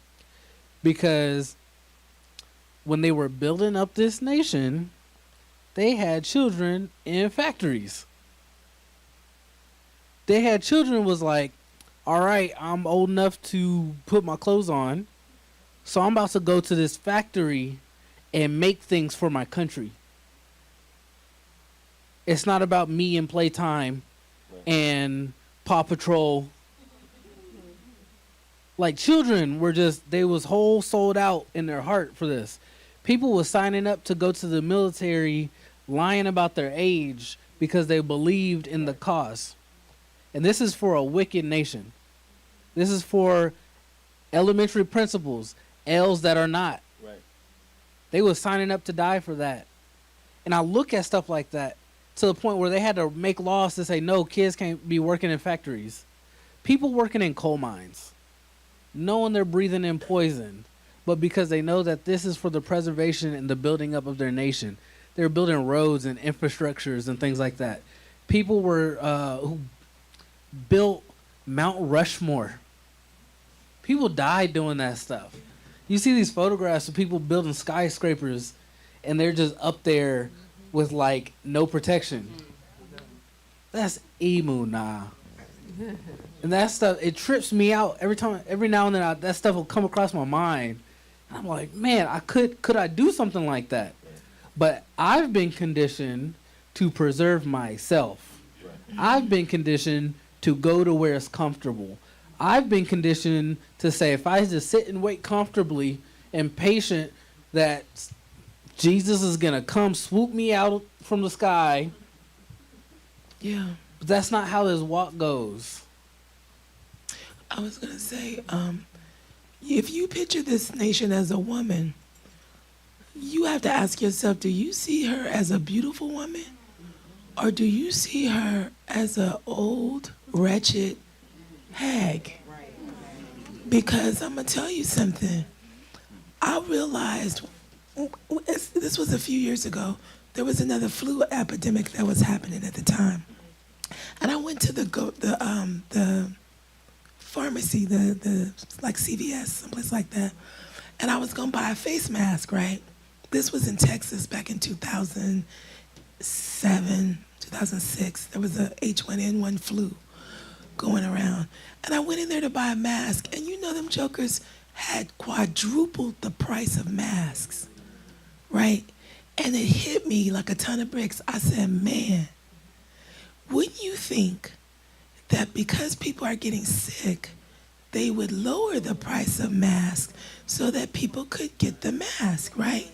And that's when it really hit me how wicked this place is. Now that seemed like a little small thing, but it really hit me because I said, man, they don't care about nobody's life. They don't care. I didn't even think about that on the heels of understanding slavery. It hit me when I went to the CVS pharmacy and saw that they didn't care about people being able to afford that thing that they needed, right?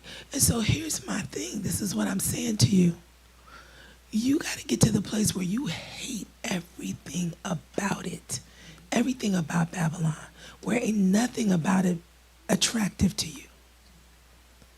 I can say literally there is nothing about it that's attractive to me, because every time I see any bit of it, I see the wickedness in it, even when I see it in me.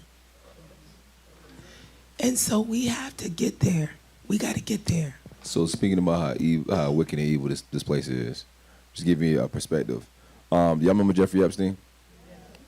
So Jeffrey Epstein, is probably in the history of the United States the most infamous man, right? It's full of just hundreds of thousands of children, sex trafficking, dead, missing, and all kind of stuff. So say that to say this. So his partner is this woman named Ghislaine Maxwell. And they had her in prison for I don't know how long because they was going to try them. And this is how dirty this place is. And it's going to continue to be dirtier. So you would think Jeffrey Epstein, they got him on the ropes. They got this woman. This woman was his right-hand woman. He has all his documentations, even about the Lolita Express. I don't know if y'all know what the Lolita Express is. Jeffrey Epstein had a private island, right, that they would go take children out and rape them and torture them. And they had an airplane. They would fly them out and do all this wild stuff. And then like all these elites and big time. Anyway, so they got him on the ropes, right? So Ghislaine Maxwell has a trial. So I'm looking, scrolling, and like they don't talk about the trial on TV. You don't hear nothing about CNN. Ain't talking about Ghislaine Maxwell. Fox News ain't talking about him. Ain't nobody talking about this is the most infamous man in the history of the United States. They put a gag order on the trial. They put a gag order on the trial. They talk about Bill Cosby every day, though. Every day. Until he's getting out. Then all of a sudden, there's nothing else about him after that, everything played out. But Bill Cosby every day. O.J. Simpson every day. I don't know if y'all was around with O.J. I remember that like it was yesterday. I was a kid watching that whole thing go down. It's like, this is crazy. Right? So all these different things and different trials and all of a sudden this dude, and there ain't no coverage at all. So then this is like one of the biggest scandals in the history of the United States. This dude, so she goes to trial, and she has all these documents on. The next thing I hear was she was convicted. And I was like, okay, well, they convicted her. Then I read on the whole blurb in the report, it says that the documents that she had about Jeffrey Epstein was sealed by court order. It was sealed. He had everybody. Prince William was on that roll. Bill Clinton was on that roll. All of them was on that roll. They sealed the documents by the order of the judge. This is how wicked this place is. I mean, most time if you get little white girl tears, that stop everything in America. They didn't even care about them. I was shocked. I said, man, they might get them because, white tears make things happen. Right? Man, listen. I'm just giving you a context of how absolutely supremely wicked this place has always been and will continue to be. And so as we move forward, and I actually got some other news to tell you about how wicked they are. But I'm gonna let Yiscus go ahead and speak on. Hallelujah. So, when you're thinking about, I guess the question about how white male Europeans kind of shaped who you like your beliefs and standards and things like that, every way, right? But I decided to just focus on one area because there's one white male in particular that really shaped me, and that's the man Herbert W. Armstrong. And so when we're talking about, she said, what did she say? Culture is the soil you were cultivated in, right? So I named it. I said, okay, Armstrong culture. And so what I was looking at was that Armstrongism is basically a mockery of everything Kodesh, because it's actually, they put on the role as that they're the priest. They got everything. I mean, you would think they're the people because of everything we kept. We kept Shabbat. I mean, it's amazing like how sometimes I'm like, I feel like I'm having deja vu because it's like I'm reliving life and doing exactly the same thing all over again. And I remember I'll be in Sukkot and I'm like, wait, this happened.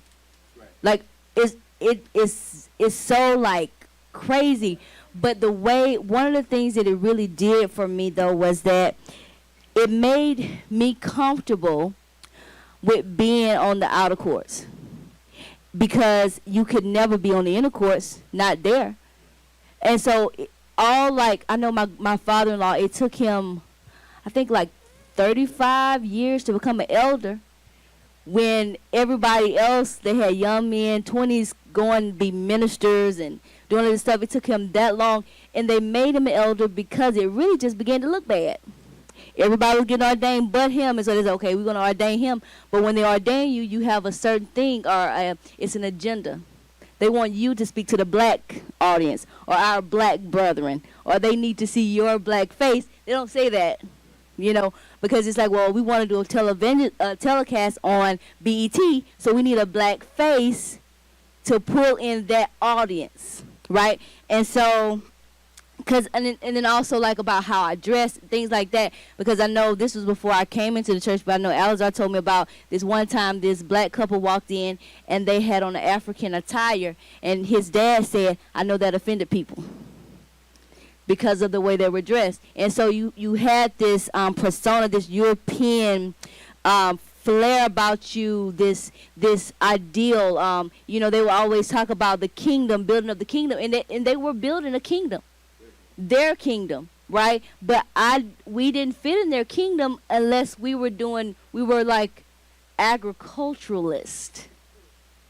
They wanted us to be like they're like servants in the kingdom and be okay with that. Like there is no going up. There is no ever like you may be a minister, think you got it together, but it's not. And so it's like I guess sometimes it's like, okay, I have to shake off that thing that I'm not supposed to be where I am, because they taught me that I'm supposed to be at a certain spot or a certain place.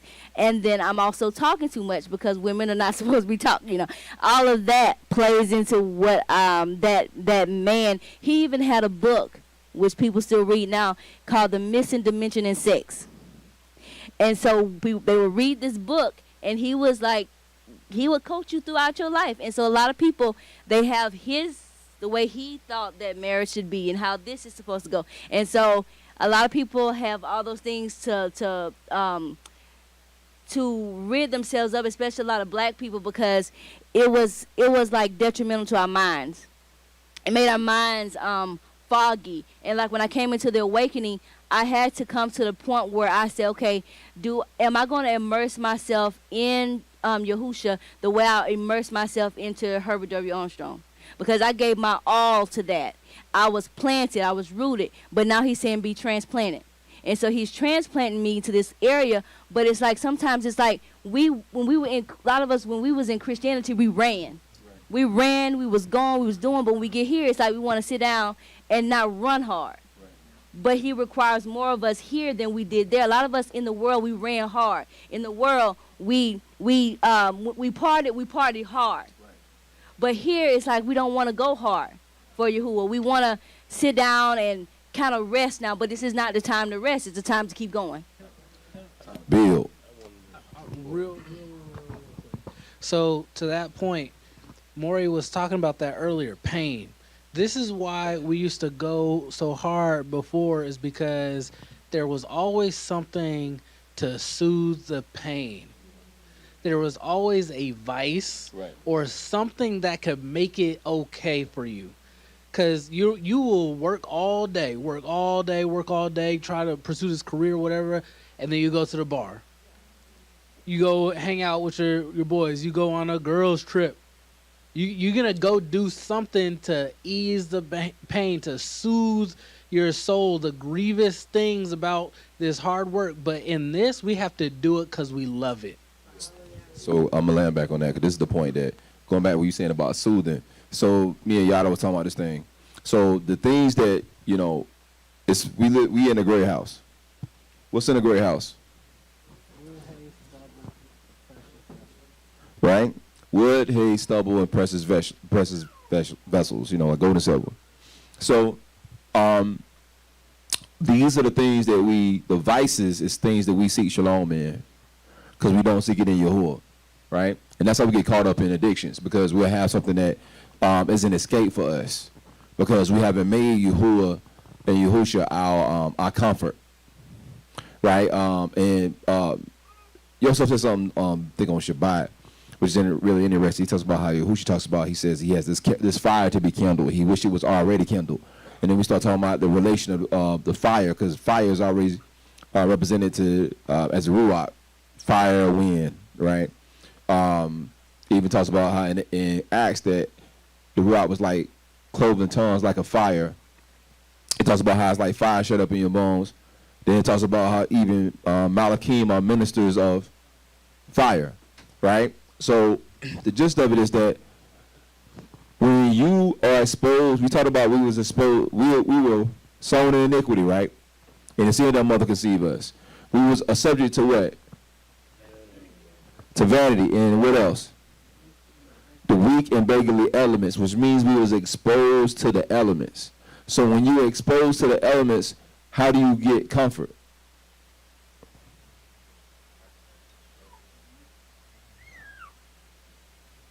Anybody else? I heard somebody say it. Fire.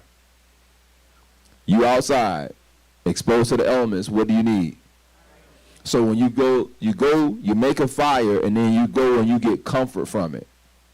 This is the reason why the Ruach is called the comforter, right? You receive comfort from the fire when you're exposed to the elements. So all of us was born and cultivated in these elements, right, in these lands.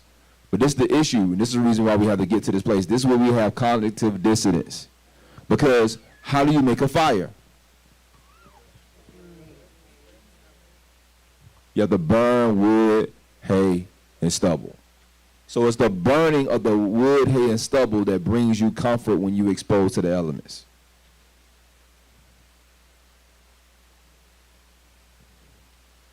That's what this is. So let's go back to we talking about with pain. That's the pain that we don't want to feel. A burning of what? Right? We don't want to feel that. This is, but in actuality, the comforter is going to comfort you through that process. Did everybody get me? If y'all have to write it down, write it down.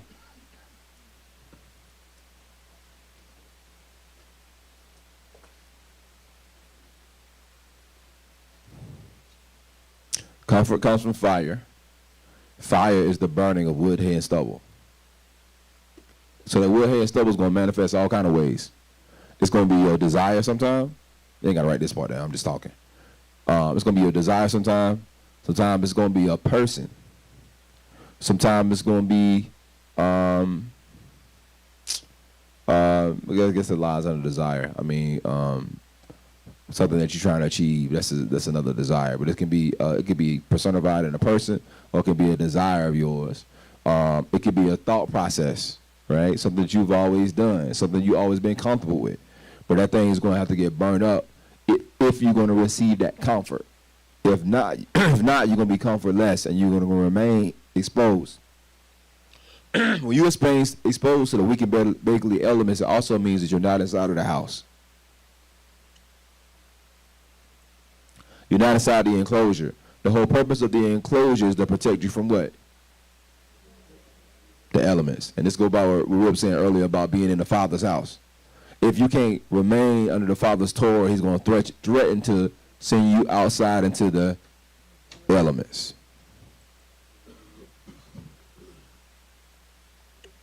So, saying to say, and then everything that Yiska said is true.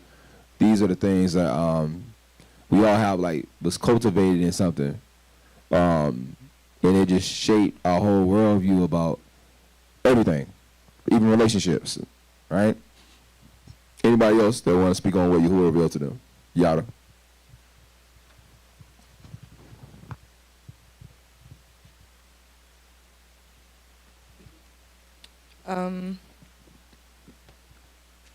So pretty much independence and individuality, and also that being like my first thought. Just even if I'm working on not doing that, but that is always my first thought. How can I do it myself, and how can I get it done?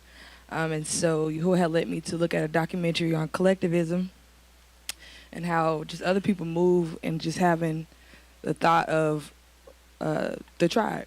Having thought of doing things with people, and so that really was an eye-opener for me, because I didn't realize that I moved in that way a lot of the time. One of the things he also revealed is having good intentions instead of like maintaining good habits.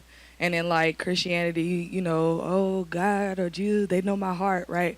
Instead of just pursuing everything that you need to do and just getting it done, instead of just making excuses for the things you fall short in. And then I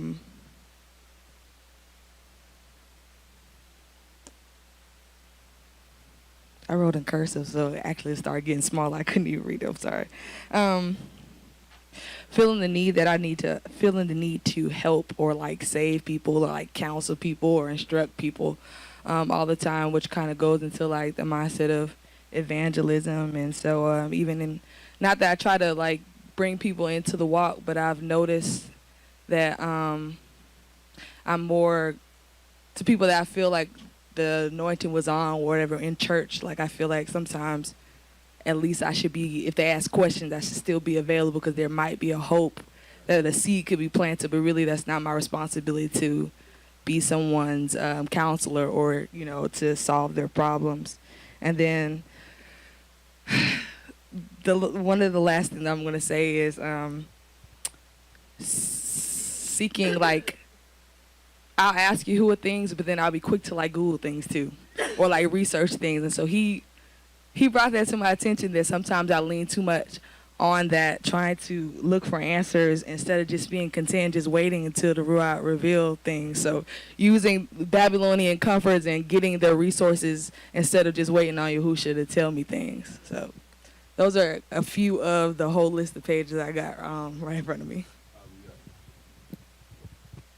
Yeah, that's I think that's stuff majority of us deal with, especially in us trying to go before Yahuwah. You know, we all done got to that. We want try to push something or force something into, you know, a square peg in a round hole. So we'll try to go before Yahuwah, and try to make something happen. And then those are learning experiences when you feel that pain and you realize I should have actually prayed about this thing. But we all done been there in that context. Anybody else? Oh, yeah, Lord, and we move around.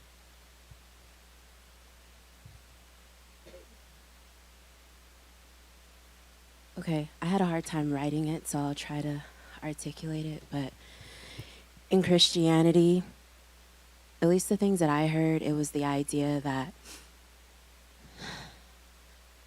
the law was done away with, and no man was righteous.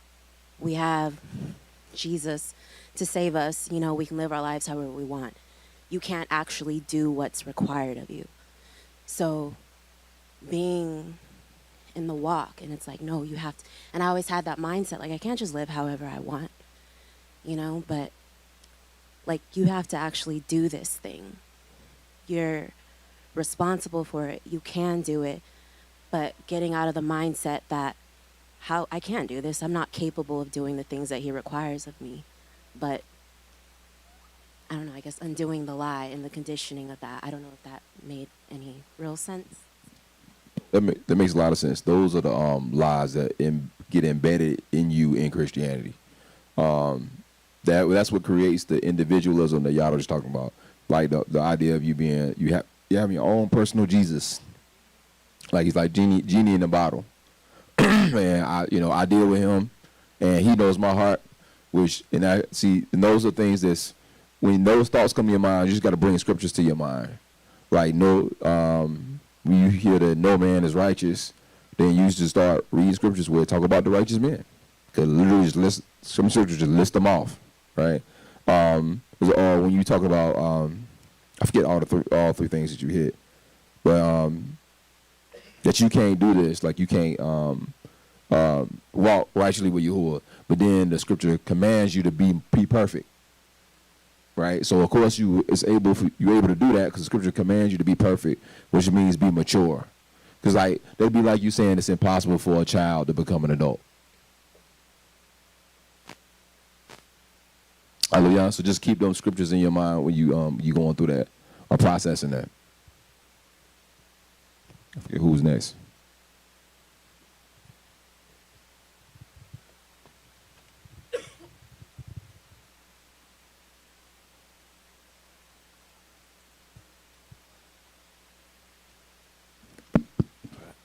So I had a lot of things, but some of the, I guess I'll go off with the ones. The third question first. What do Americans believe in? How much of that do I do in the assembly? So one thing that Yahuwah showed me through my wife is I thought I had honor towards my elders, but I have a lack of honor towards my elders. You know what I mean? You know, it's like a minimum, you know, and that's not good. That's not sufficient, you know. So another thing Yahuwah showed me is that I'm a hypocrite. That's a European, you know, mentality or whatever you want to call it. You know, I catch myself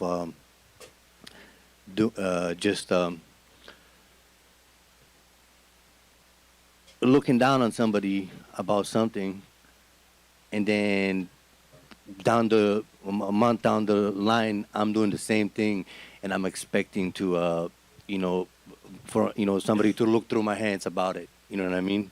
It's very hypocritical, and so then also coming from Europe, I have I catch myself thinking like it's very Babylonian, like a Serbian paradigm, thinking in that way. You know what I mean? And a warlike mind. You know what I mean? Like just getting everything by your strength, your own understanding and stuff like that. And Yahuwah tells us not to lean on our own understanding. Everything basically the opposite of what Yahuwah instructed us to do. And what else did I? Short-term orientated and living for the moment, which is also like a Babylonian mindset, and in the individuality as well,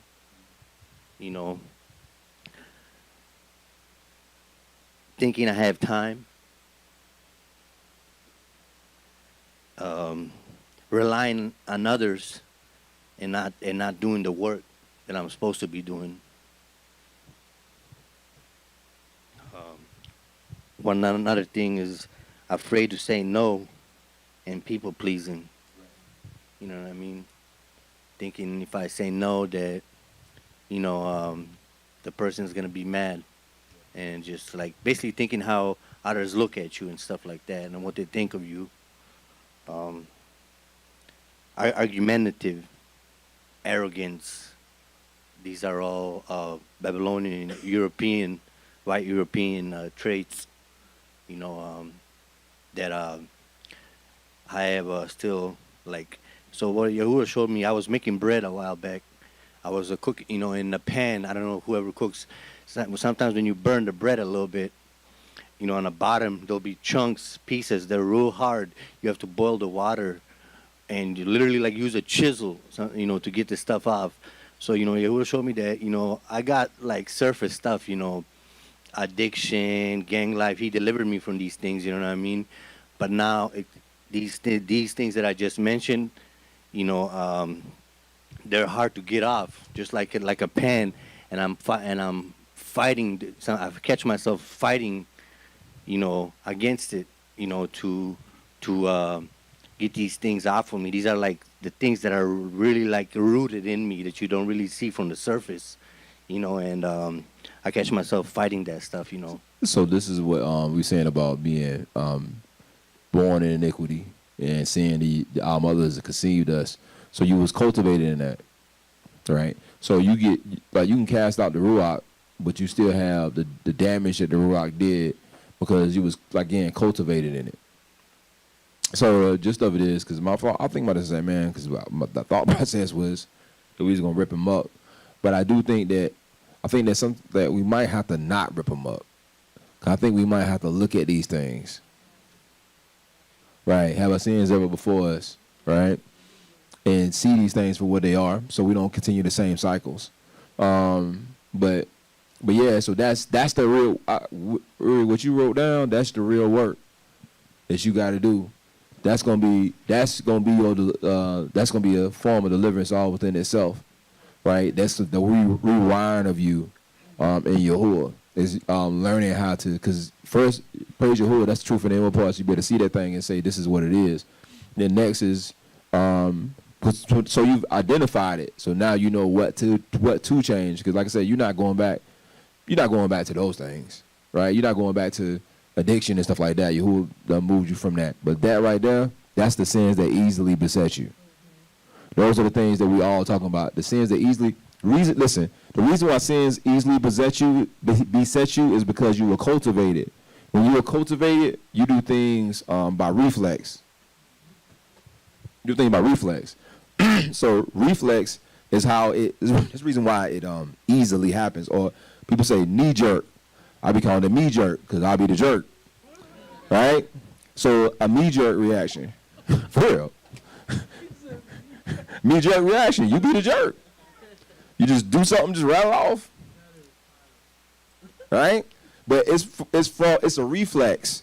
that your mind has learned from that cultivation. Certain things that just pop up. Those are the things that's the hardest to see because you're not doing nothing intentional. It just you've always done this thing, so this thing is, and that the things that you've done came from that experience of being exposed to those elements.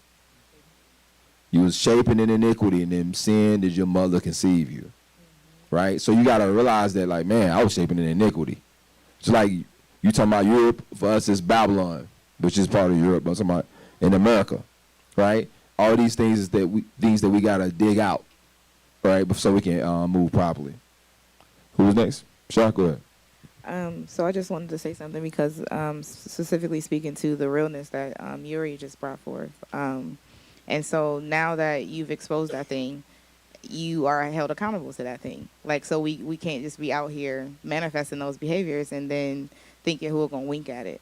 And so he had ministered to me because, like, so mine is patience. That's the thing that I always have to get dealt with about moving too soon, speaking too soon, doing a thing too soon. And so you can insert whatever in this instead of patience for yourself. But he ministered to me and he spoke to me and he said, and so I'm speaking as myself.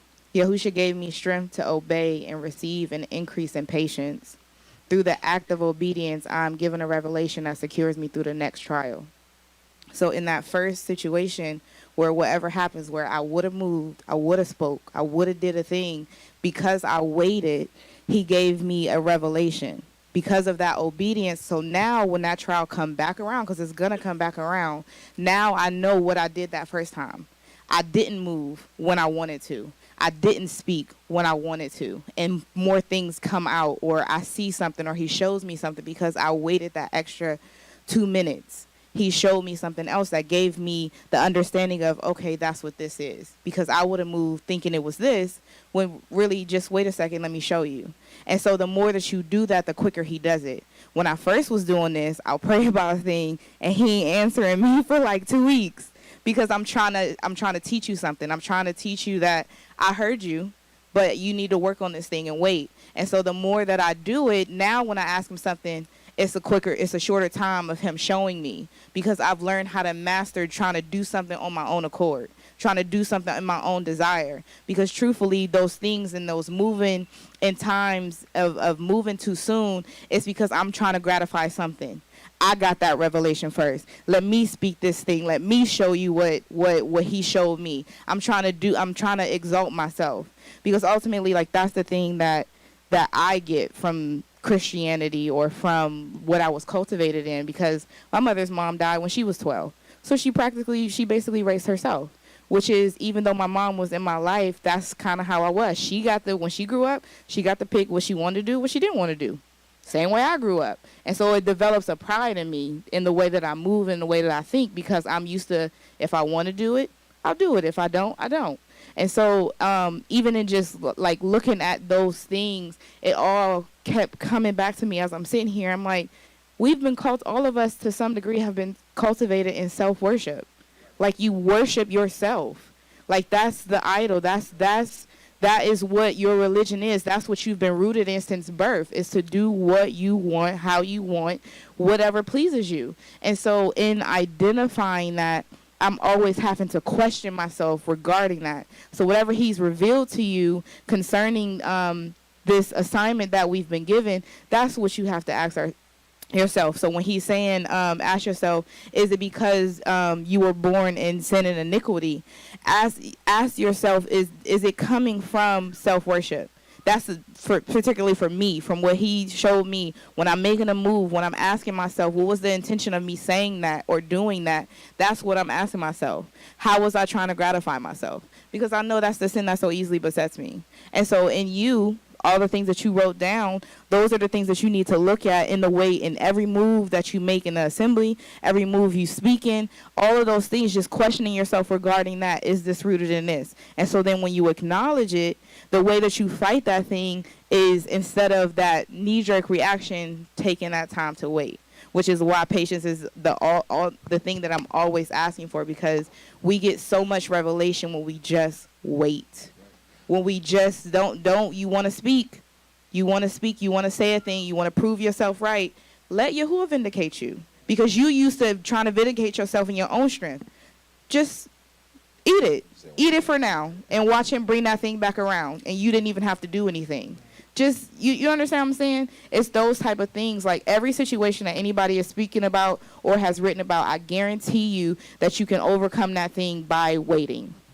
Guarantee you. The scripture says that even a fool seems wise when he keeps his mouth. Exactly. And so I'm sorry, this is the last point. So one of the scriptures that was like, that has like been, you being patient. Praise Yahusha. One of the scriptures we had did on the reflection call in Psalms 49, it says, my mouth brings forth wisdom and the meditation of my heart brings forth understanding. And so in these situations that we're going through and trying to come out of these thought processes and these paradigms that we're in, what are you meditating on? Because sometimes in a situation where, brother and sister, something has happened between us, it's a misunderstanding, it's a disagreement, whatever it may be. When you're meditating on that situation, are you meditating on how you were right in the situation? Or how you didn't get vindicated in the situation? Or are you meditating on what did I do and how can I go forth and do better? You understand what I'm saying? And so that's why in that scripture it says, my mouth brings forth wisdom because I'm waiting. I'm not just out here rashly speaking. And my heart, the meditation of my heart brings forth understanding. What am I meditating on? Hallelujah. Yeah, I know that's my wife. She rapping, y'all. Well, praise Yahuwah, all gems. But I just want to tell you about the practical implementation that we do in regards to that. Because, like, I was just sitting over here waiting. And I ain't going to buck them to y'all. When I get a thought in my mind, I be like, man, I'm trying to say this thing. So I be having to do little practical implementations. That's what she's talking about. And one of the things we do is, before we respond or react impulsively, and it would have been impulsive for me to, while she was speaking, pick up the mic and start talking, right? So one of the things we do, like, say like if I'm tap dancing on her skull, on her nerves, right? That's what we call getting on each other's nerves, tap dancing on my skull. Right, so I do an action or I say something that warrants or provokes will usually provoke an impulsive response. Shah will catch herself, or I'll catch myself. And what you'll say, Snoop? What you'll say? Yeah, she'll say, "Thank you, Yahusha." In that moment, right? Because she's giving thanks for her not acting impulsively. Not responding in a way that she knows is something that she is aware of and she has acknowledged. That's what she's saying to you, Ak.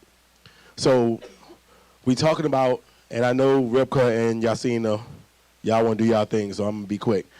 We got this thing where we have these ruachs in us, right? And then the ruachs are gone, right? You've acknowledged everything. You probably done a deliverance package. You know everything about yourself.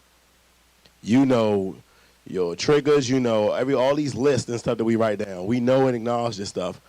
So we're not without excuse anymore because the Ruach is gone. So what are you doing in implementation to keep you from being that manner of man or woman? It's even down to the small things.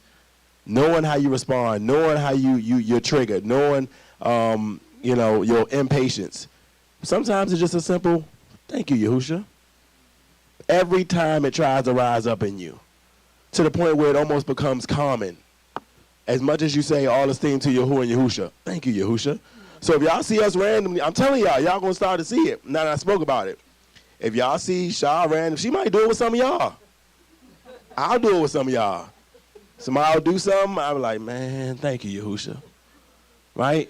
But that's a practical implementation that would keep me from being an old manner of man or woman towards my brother or sister.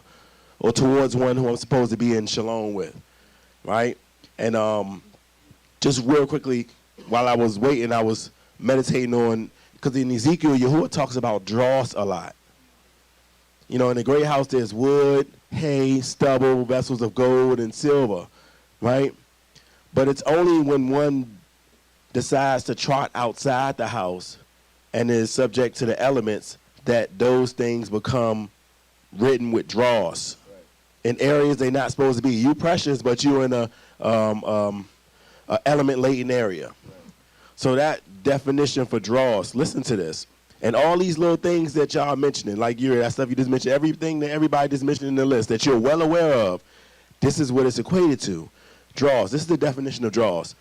Something regarded as worthless, rubbish, a foreign matter, mineral waste.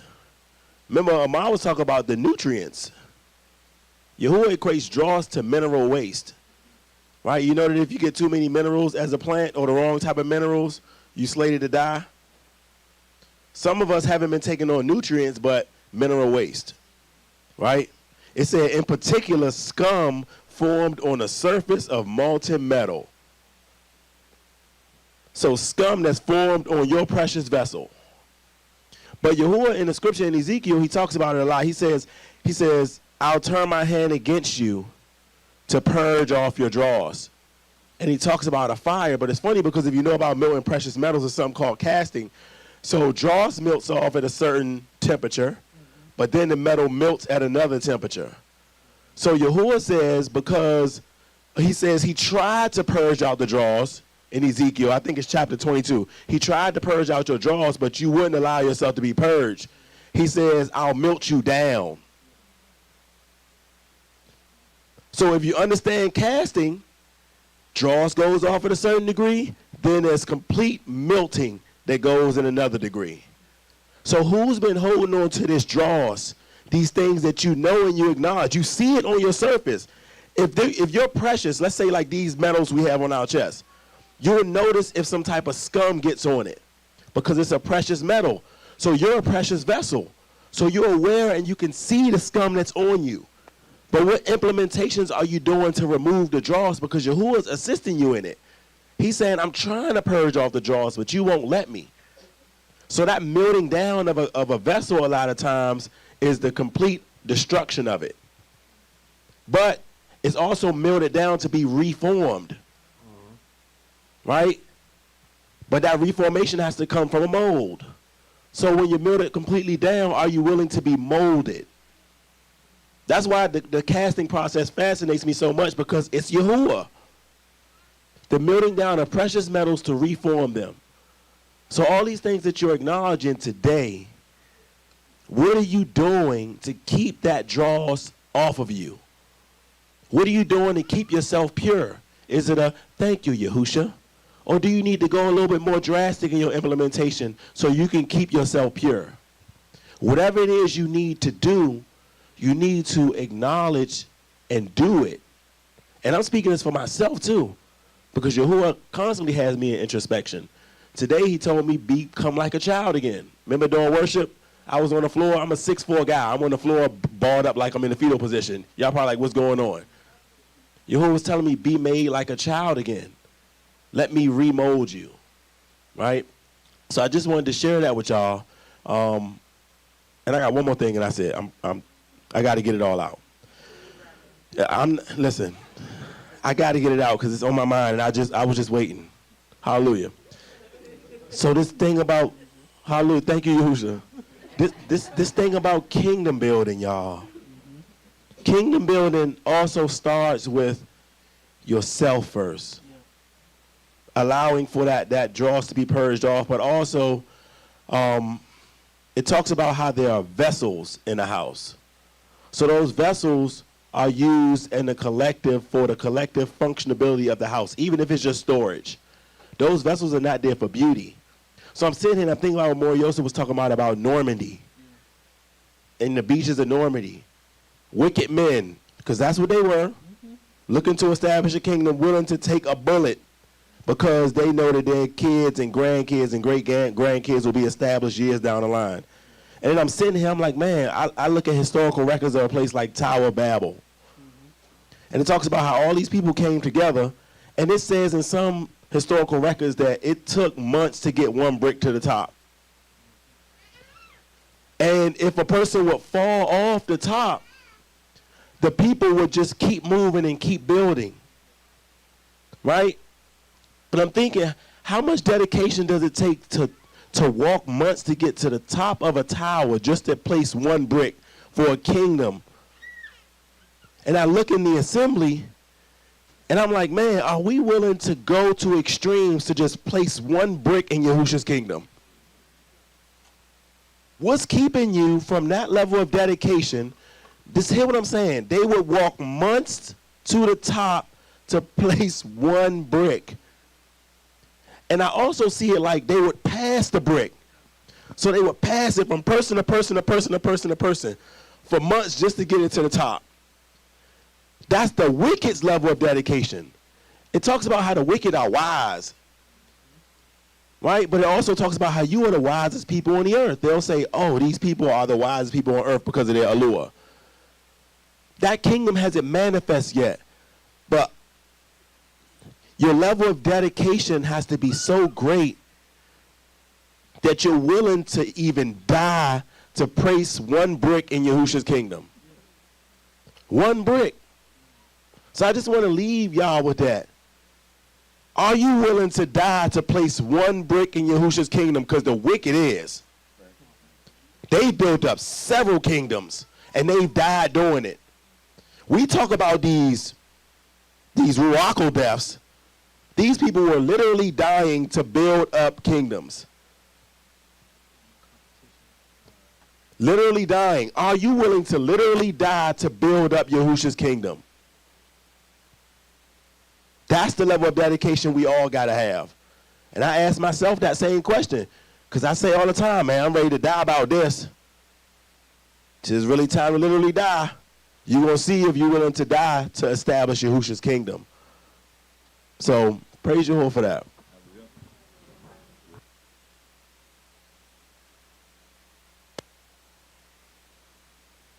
So I just marked a few things because I have quite a bit.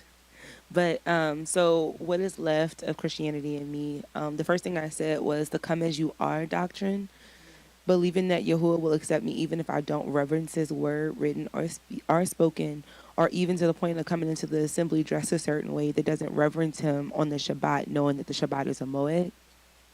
The other thing I put for that one that I marked to say is that studying isn't as important because my leaders will teach me. So in church, you'll read, you'll sing, worship, whatever. But then you leave the studying to the pastor, because then you come in and then the pastor tell you something, even though it's the same thing just over and over on loop. And so, right, three scriptures. But when I first came into the walk, I was doing all the studying because I was by myself. So I was like, if I don't study, then I'm I won't get fed. I got to do this. I got to do the work. And so, since I've been here, it's been a thing where it's I'm going to read, I'm going to pray, I'm going to sing, I'm going to do all of that. But then that in-depth studying where I'm really studying the scripture, I find myself not doing it. And I'm oh, well, that's something that I took from Christianity. Now that I'm around a whole group of people and we're coming and we're listening to the word, it's triggering this thing in me that's leave it to them to do that part. And so I praise Yahusha because I didn't even notice it until I started doing this. And so the thing I put for, what are ways you're still influenced by European standards? So I thought I had left this a long time ago, because when I first came into the awakening, Yahuwah had revealed to me that vanity was a big thing for me. I would sit in the mirror and do my hair 3 times a week, watch videos on it, the whole thing, make my own products. I was doing everything. And then I got into makeup, and I never was in makeup before. And then I got into it. And so when I came into the awakening, Yahuwah began to show me I really am idolizing myself in every area, down to my hair, makeup, and everything. So I took all that and I just stopped. I stopped doing everything. I locked my hair, did stuff. I was just I'm just purging myself of this desire. Well, when I got this new job and I'm I'm frontward facing, but it's a lot of white people. I'm okay, they're not making me not cover my head. I'm covering my head because my husband is allowing me to do this. So I'm covering my head. But when it came down to the makeup part, I was just a little bit of makeup. It's going to be fine. And then I realized 3 days in, I'm I'm late because I'm putting on this stupid makeup. What is wrong? But it's because in their perception, to be professional, it means that you look a certain way. And when you don't look that way, you don't look like you're kept. And so I'm okay, that's definitely a European standard that I'm holding because I have this position and I'm trying to fit in. And so then the one I have for what do Americans believe? How much do you bring into the assembly? And this one was for both of them, for like the European standards and being influenced, but it's the Willie Lynch syndrome and like the crabs in the barrel mentality. And it's not that like trying to pull other people down, but then not reverencing or realizing that the places that Yahuwah is putting me, he's giving me everything that I need in order for me to be successful in it. And so being able to just be confident in what he's already given to me and not being like, but I don't want to hurt my sister's feelings. I don't want to like, keep going in this because then people are like looking at me, just thinking about what they could be thinking of instead of being like, well, Yahuwah put this in my hand and he's giving me the tools that I need to do it. And if I don't do it, he will give it to someone else. So I need to reverence what he's given me and I need to do it to the best of my ability and that will be counted towards me. And so those are the things I had.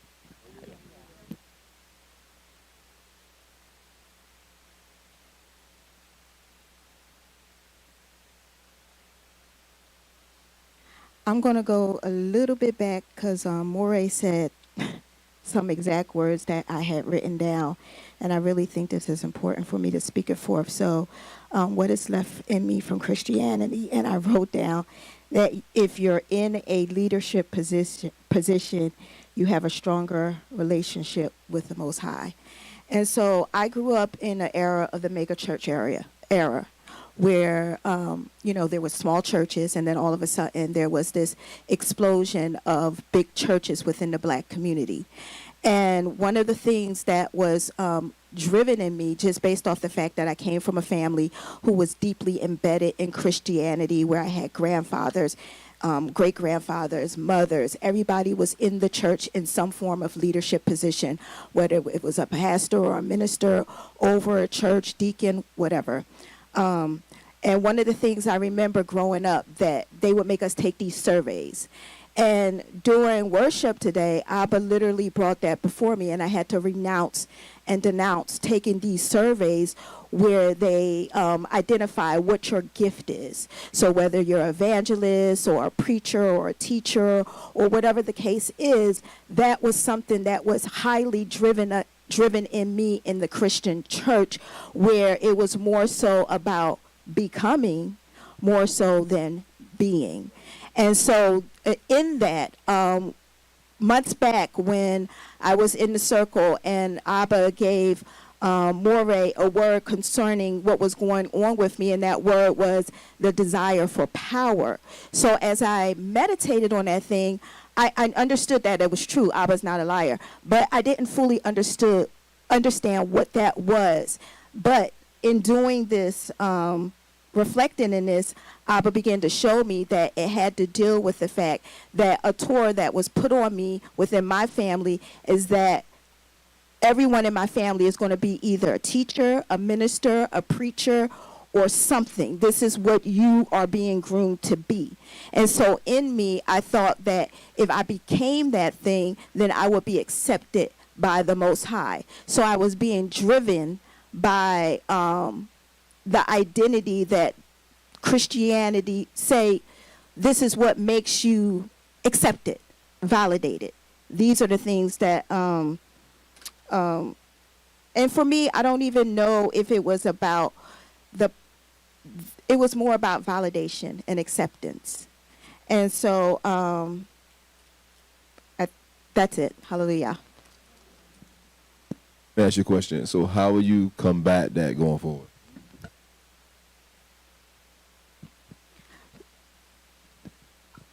Being one of the things that Abba, being okay with being okay, because I know that my identity is hidden in him. And I'm okay and content and resting in shalom in the place that he has me in. And so when those things try to be stirred up in me, I just meditate on the goodness of his word and knowing that he's faithful to perform it, and knowing that I don't have to strive for anything. I don't have to pursue anything. I just have to be okay with not knowing who he's fully forming and shaping me to be, but being okay and resting in that. Hallelujah. So, in the midst of that, what you would have to do is you would have to, so the thing about validation is that it can be a slippery slope, because you'll move the goalposts when you're dealing with validation. What I mean by that is that if you can't get this validation from here, you'll seek it here, and if you can't get it here, you'll seek it there. So you have to be. So one of the ways you got to combat it is you want to make sure that you're cognizant on when you're dealing with people in general, like your dealings in general, or speaking of things of that nature, and see yourself to see, am I operating in that manner? Am I trying to position myself to receive that validation without saying that I'm officially seeking it out? You see what I'm saying? Like you could be like, say,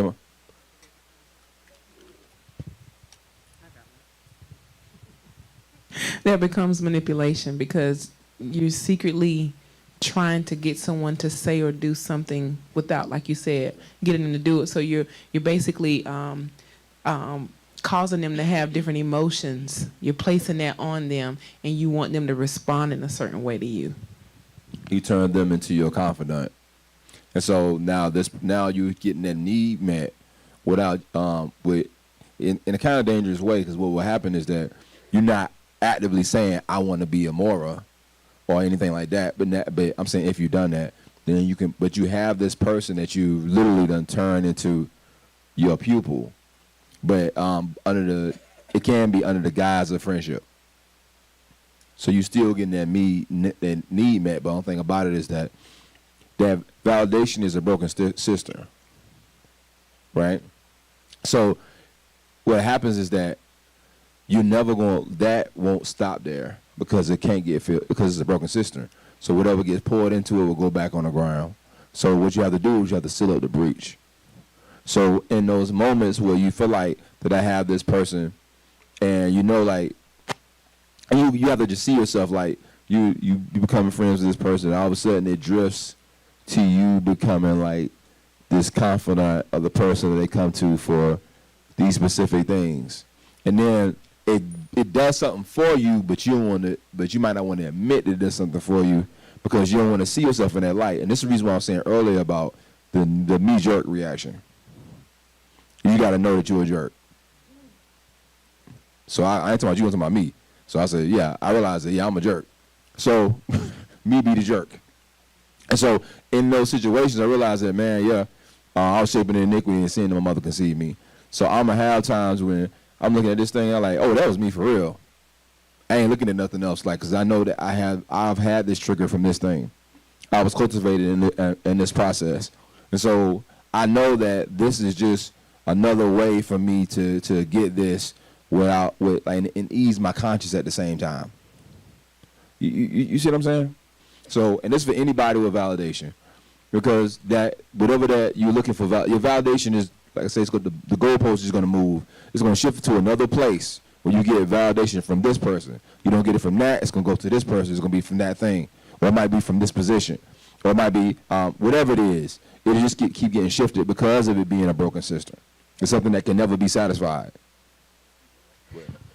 So with validation is two ways that people operate in it. So there's an abrupt extremity, and then there's a subtle extremity. So for example, like if somebody wants to be a teacher or something, but they haven't been put in a teacher position, say like in the assembly, what'll happen is that, like more Yahusha was saying, is they'll draw people to themselves, and they'll have a subtle extremity in making those people their students under the guise of not making them their students. Right? And like Moritushi said, that's manipulation. But then there's a abrupt extremity to it, because if you get, say like if you get in a setting like this and you desire that thing, there'll always be, I need the mic to say something. I need to give a word. I need to do this. I need to do that before all eyes, because you want that validation from the people who you feel as though is already in that space. And Yahuwah sees it exactly for what it is, and moving in those two type of manners, you'll never get to that thing. So you'll always be chasing. It's like the dangling carrot. And it's funny because Yahuwah dangles the carrot. And you just chasing, and to the point where there's this defeated individual. So if that's who we've been, because I used to operate in that thing. I understand it. Anybody who desires to be somewhere operates in that. Two extremes. You out front, abrupt, or you subtly doing something that you're not supposed to be doing to the extreme. Right? But the thing is, you have to acknowledge that I have this desire, and have I been moving like this? Right? And I also want to speak something quickly as well, is that I don't know if y'all recognize, but Yahusha has kind of opened up a forum because we barely even saying anything. Right? And I'm sitting here and I'm like, man, why is it always the same people saying something? And I'm like, Yahuwah, why don't we discern these moments and opportunities? Because I'm sitting here, I'm like, man, I would love to hear from some people who I wouldn't expect to hear from. Because a part of that, not only writing that stuff down, but the first step to really getting over it is really being able to acknowledge it. Exactly. But some of us even fear speaking it. But because of the validation aspect, like I was just talking about, not inside this forum, we'll get up and grab the mic and say something way left. Am I alone in this? You notice how in other situations, people, I need the mic, I gotta say something. Let me say this, I need to repent, right? But then when you get into these deep introspective moments, it's like 5 people and then everybody else is just silent.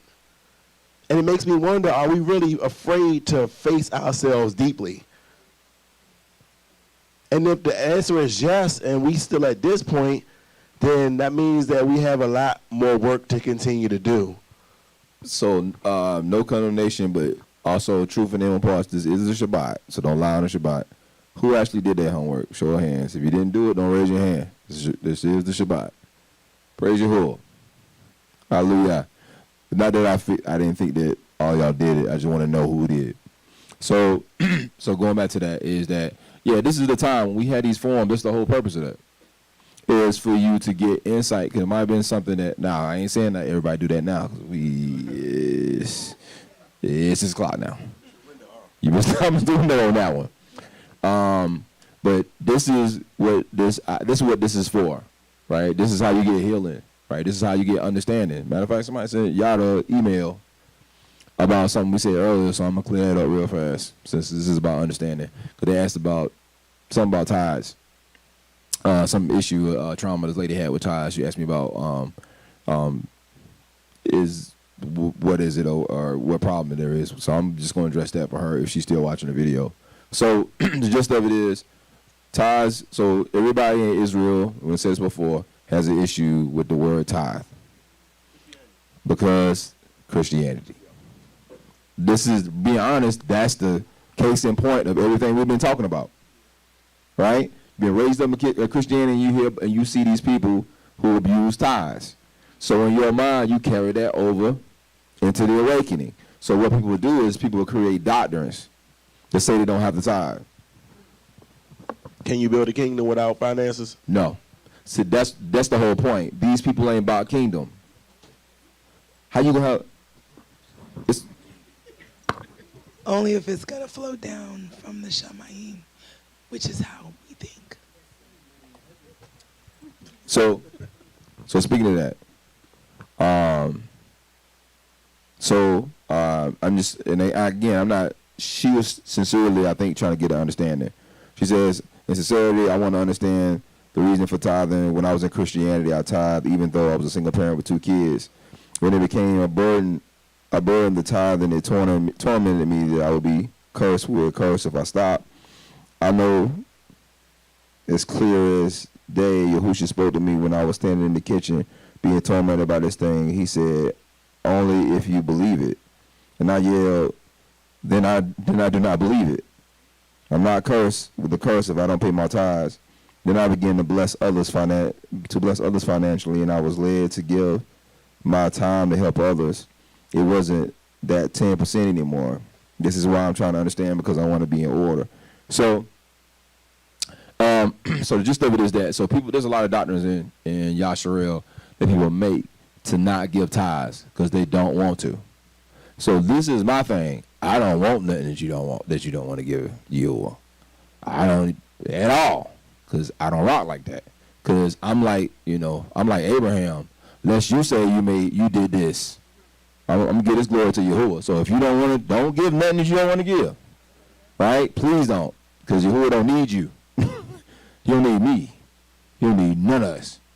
So sad to say, with that, but going back to the context of tithing. So people talk about how tithing is greens and carrots.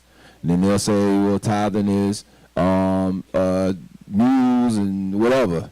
And then some people say, no, it's cattle. It's cows and sheep. All right. So it's semantics because in general, in that time period, that was wealth. That was money. Right now is money. Like I say, if you want to send your sheep, your cows, and your goats, bring them. Hey, don't forget about the chickens. And the chickens. You know what you're going to have to do? You have to pay money to get those. So you could just send the money. Or you can bring all of them. Bring a whole trailer full of cows and goats. We'll take those too. The gist of it is that, but the real element of it is, and there was also still money required. There was money required from the priests. We went through them scriptures before. There's even this redemption money that I wasn't getting into earlier, but we're not gonna talk about that right now.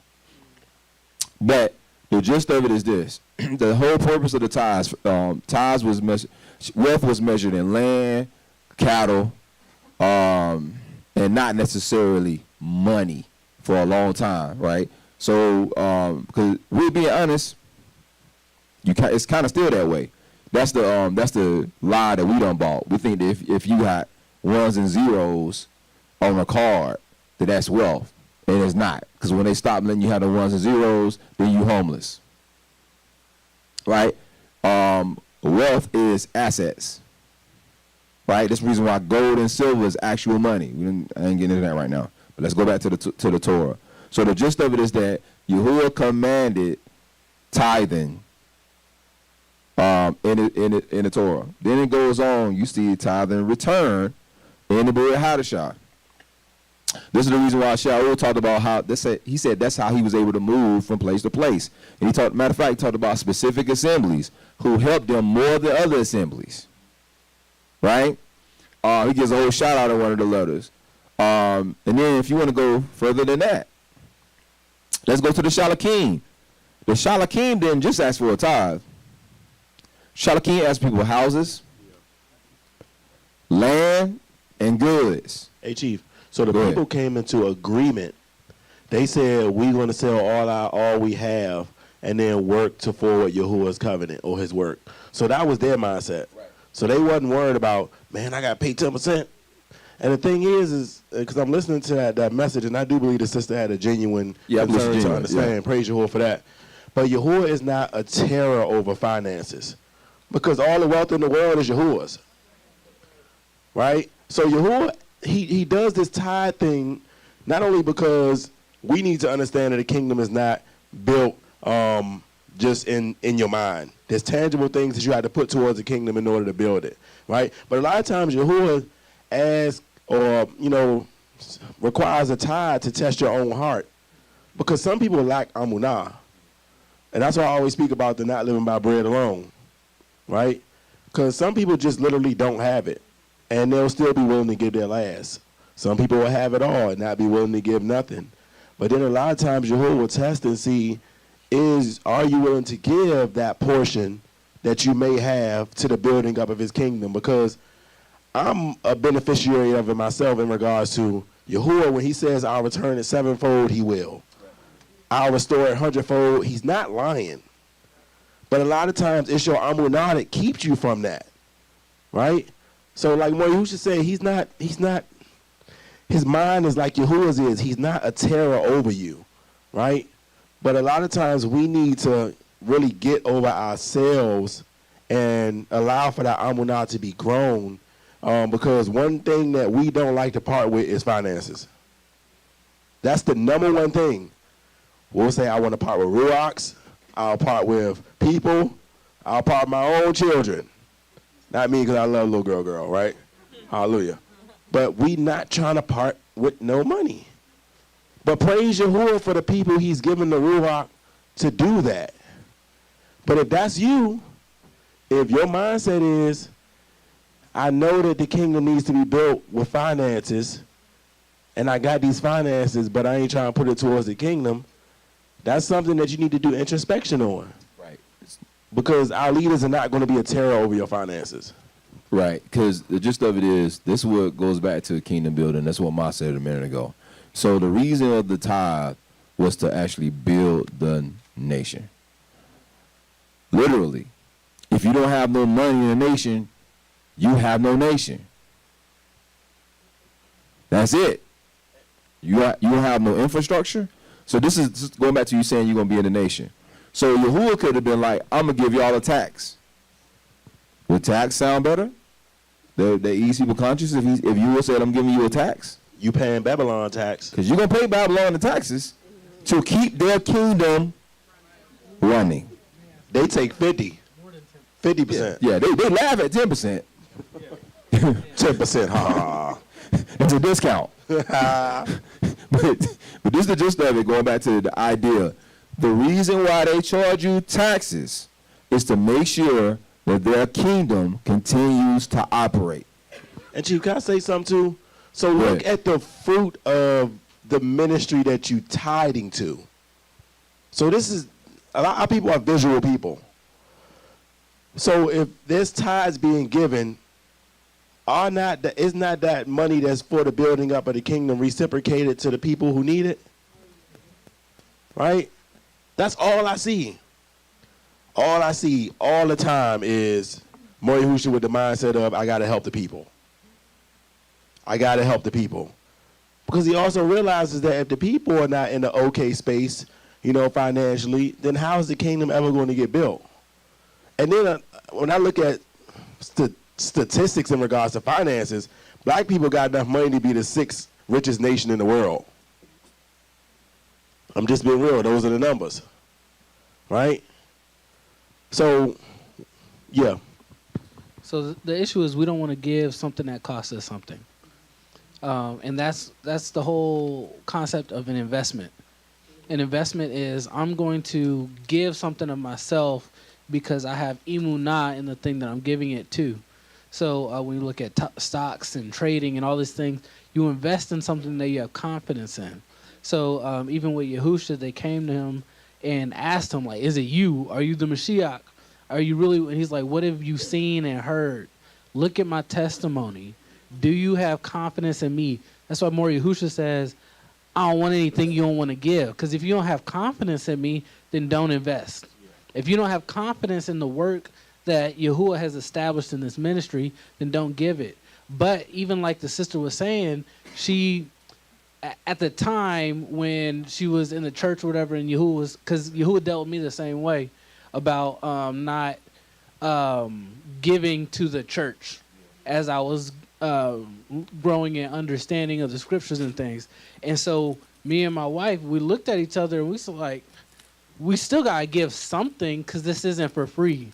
So we started allowing the Ruach to show us who we're giving our money to and how we're investing our money into the manifestation of the kingdom until we came across this ministry. This is what our confidence is going to be in regards to where Yahuwah has led us to be. So this is what I just want to read this real quick from 2 Samuel 24. This is when Daud bought the plot of land that the temple was going to be built on. So this is in the middle of the census that happened that he took, and there was judgment associated with it, and he was able to offer an offering to appease the judgment that was coming from the Malach Yahuwah as he is interceding for the people. He says that, first of all, he says,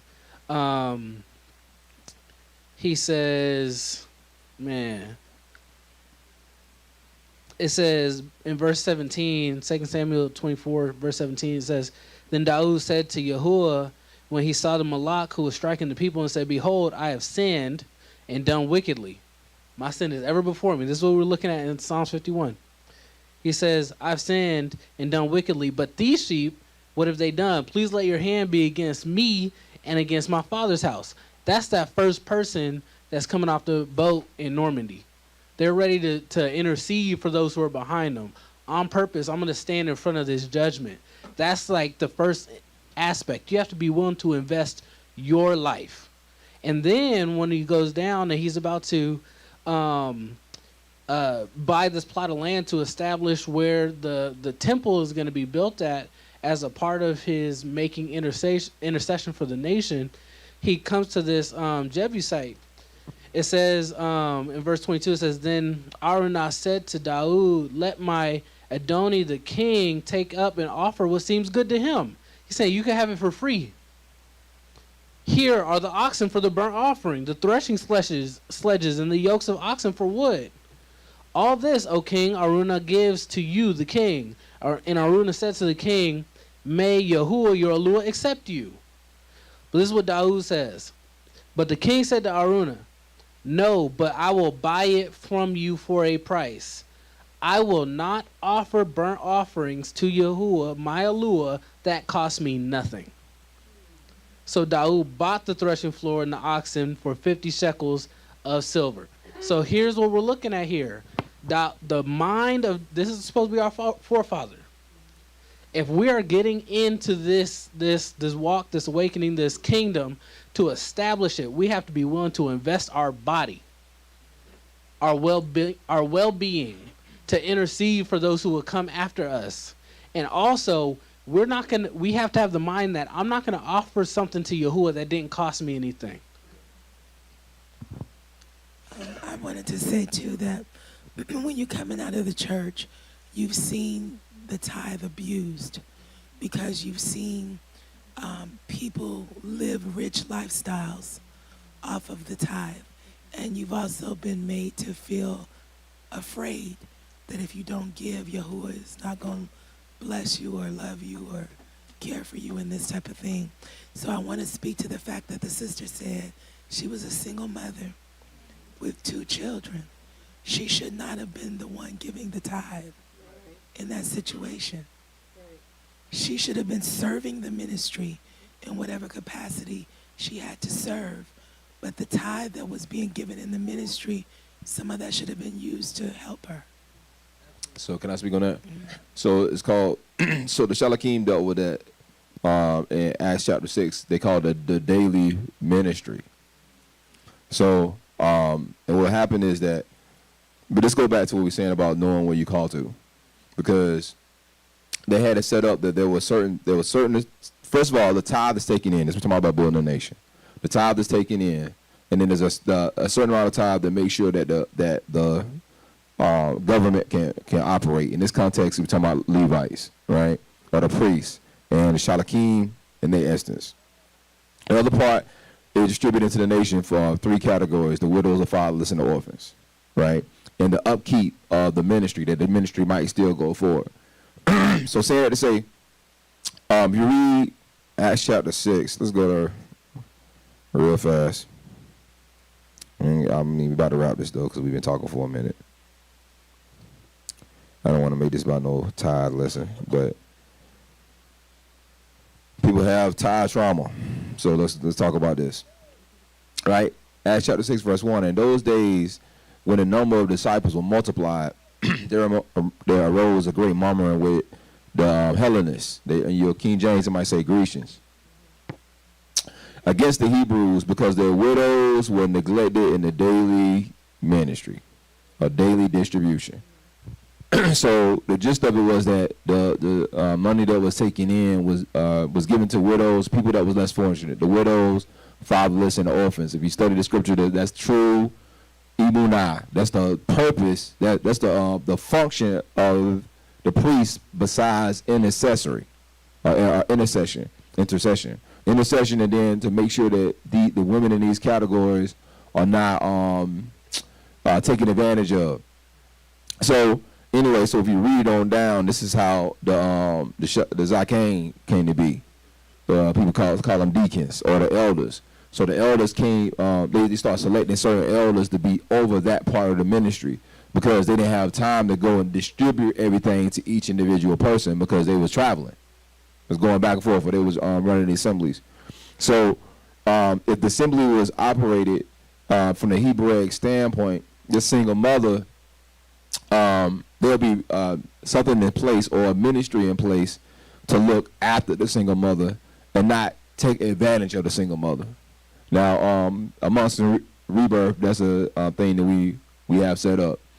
I ain't gonna give all the details about how we operate online, but we take care of the widows, the fatherless, and the orphans. I'm just gonna put it at that. So so she wouldn't be put in a situation like that. But the only way that's possible is by tithing.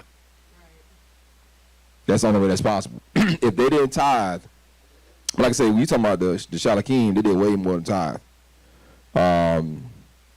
Matter of fact, what chapter is that when they talk about that? When they sold everything? Was it 4?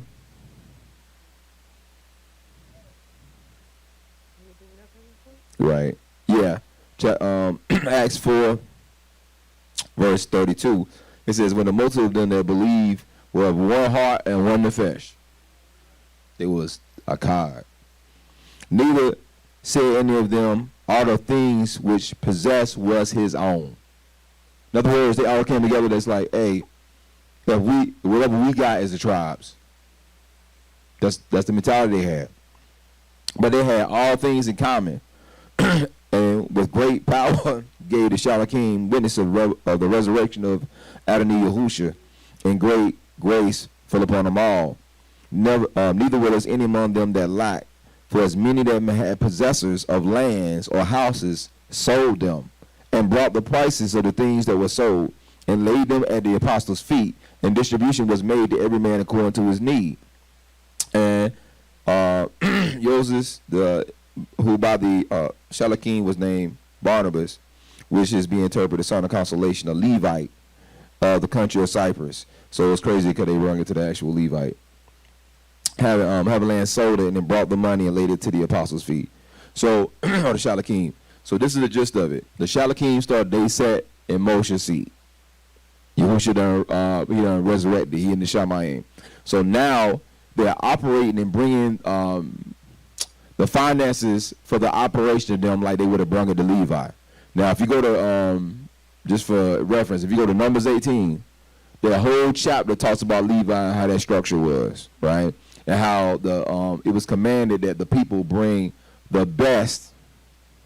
Let's go. They want to get into it. Let's go there. So this is where it get real wild. You don't even hear us talk about this stuff because, being honest, I'm not trying to wrestle with the immature. Do what's in your heart. You don't want to build this kingdom, don't build it. Right? Do whatever you got to do. Right? But because I'm not going to try to twist your arm to make you do anything. This ain't Christianity. Numbers 18, there's 30 verses. I don't want to read all of it.